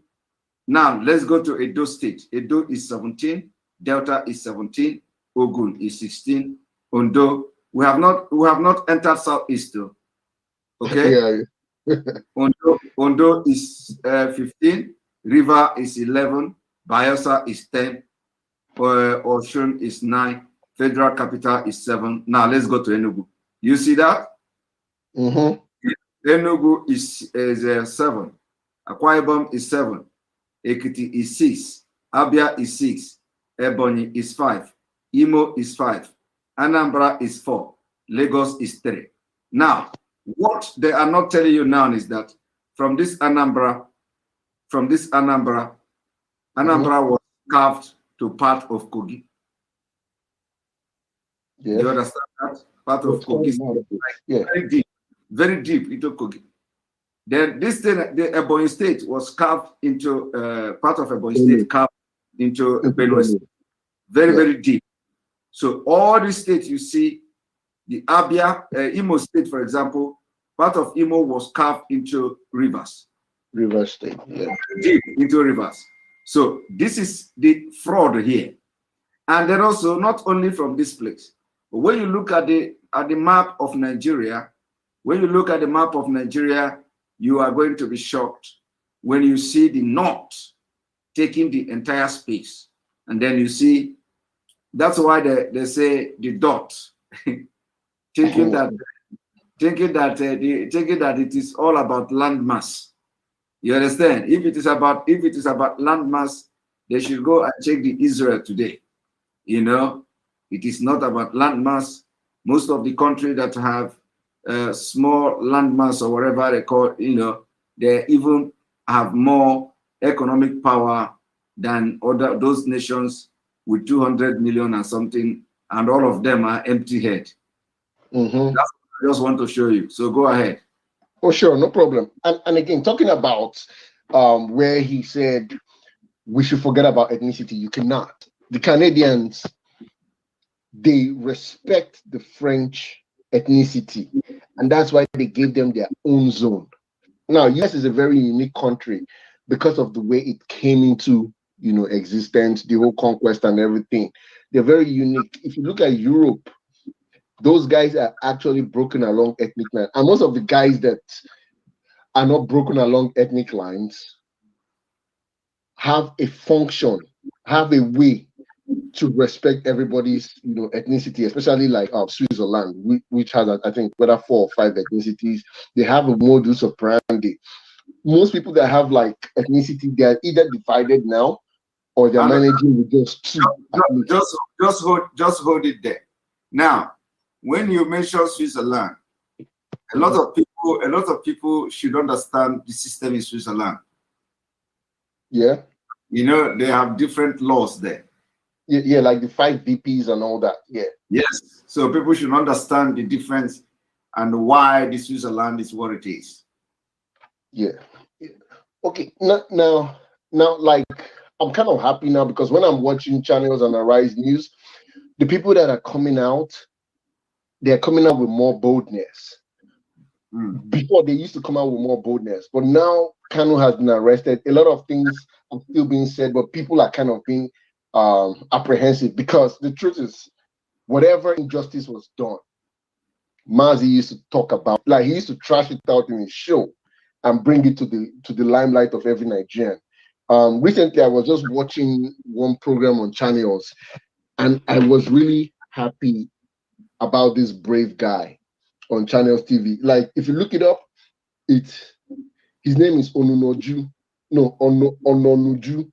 and Baba, and then he was going against the leader of the Northern Elders Forum. Now, that video on Channels has a lot of view because that man did not even care that he was on the APC-controlled TV station and saying his mind. He was on Channels and he was talking about the Fulanization, Islamization, the irredentist and all that movement. And I was really proud. The Middle Belt, and he's a Middle Belter.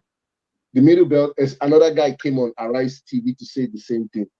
These guys, I think they've been pushed to the edge and know now that they have to align with the South. That's the only way they can be free.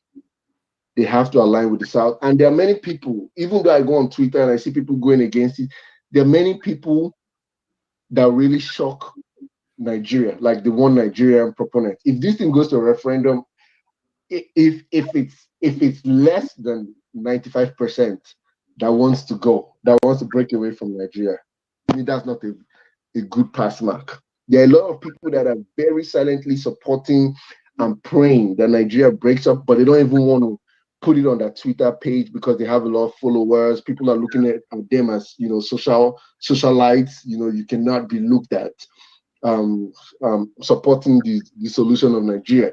But deep down in their bedrooms, when they talk to their wife, when they say their evening devotions, they pray for the downfall and the quick dissolution of Nigeria.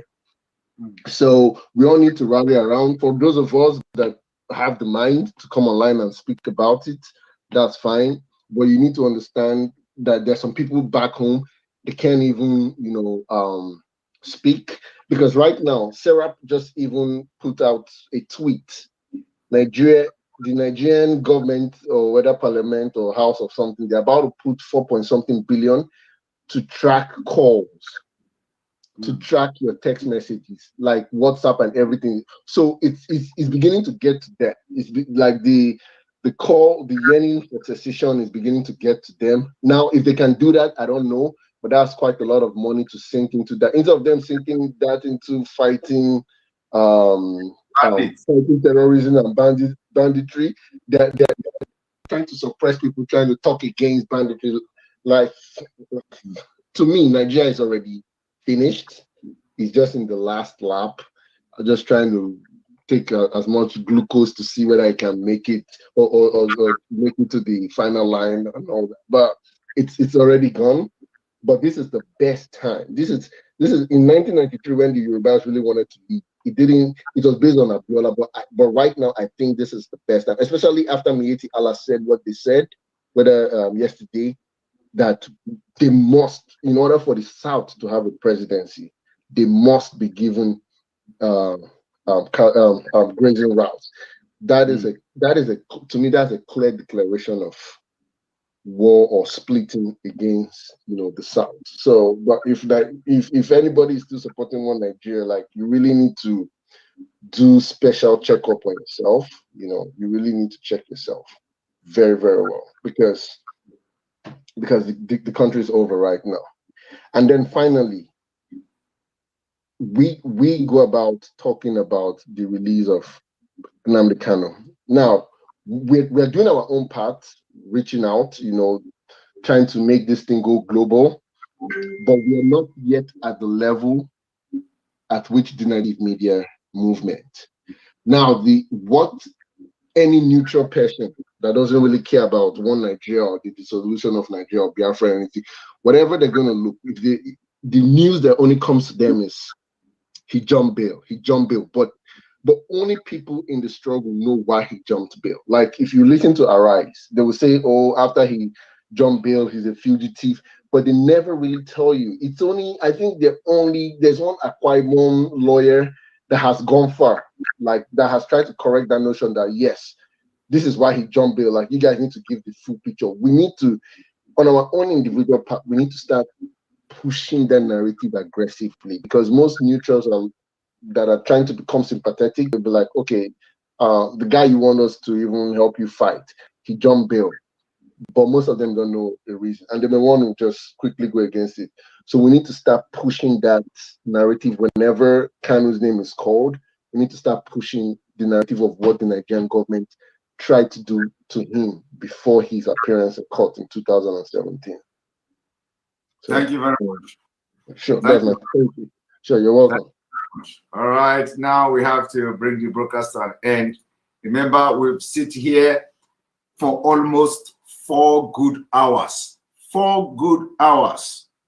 4 good hours. We sit here for 3 hours, 45 minutes. And you all are here watching and listening to ideas of people, watching and listening to those who believe in one Nigeria. And you have learned a lot today. We're going to continue tomorrow. This is a fight to finish. We will not be sleeping. We will double our effort from now on, like I promised you people, by the grace of God and inshallah. Thank you very much. May God bless Biafra. May God bless the Oduduwa Republic. May God bless the Middle Belt. May God bless Arewa if they are going to accept my prayer. May God bless you watching me this evening, and may God bless all of you. May God bless IPV Worldwide. May God bless MAZI NNAMDI KANU. May God bless Sunday Igbo and all of you, the freedom fighters. See you tomorrow, and remain blessed. Good night.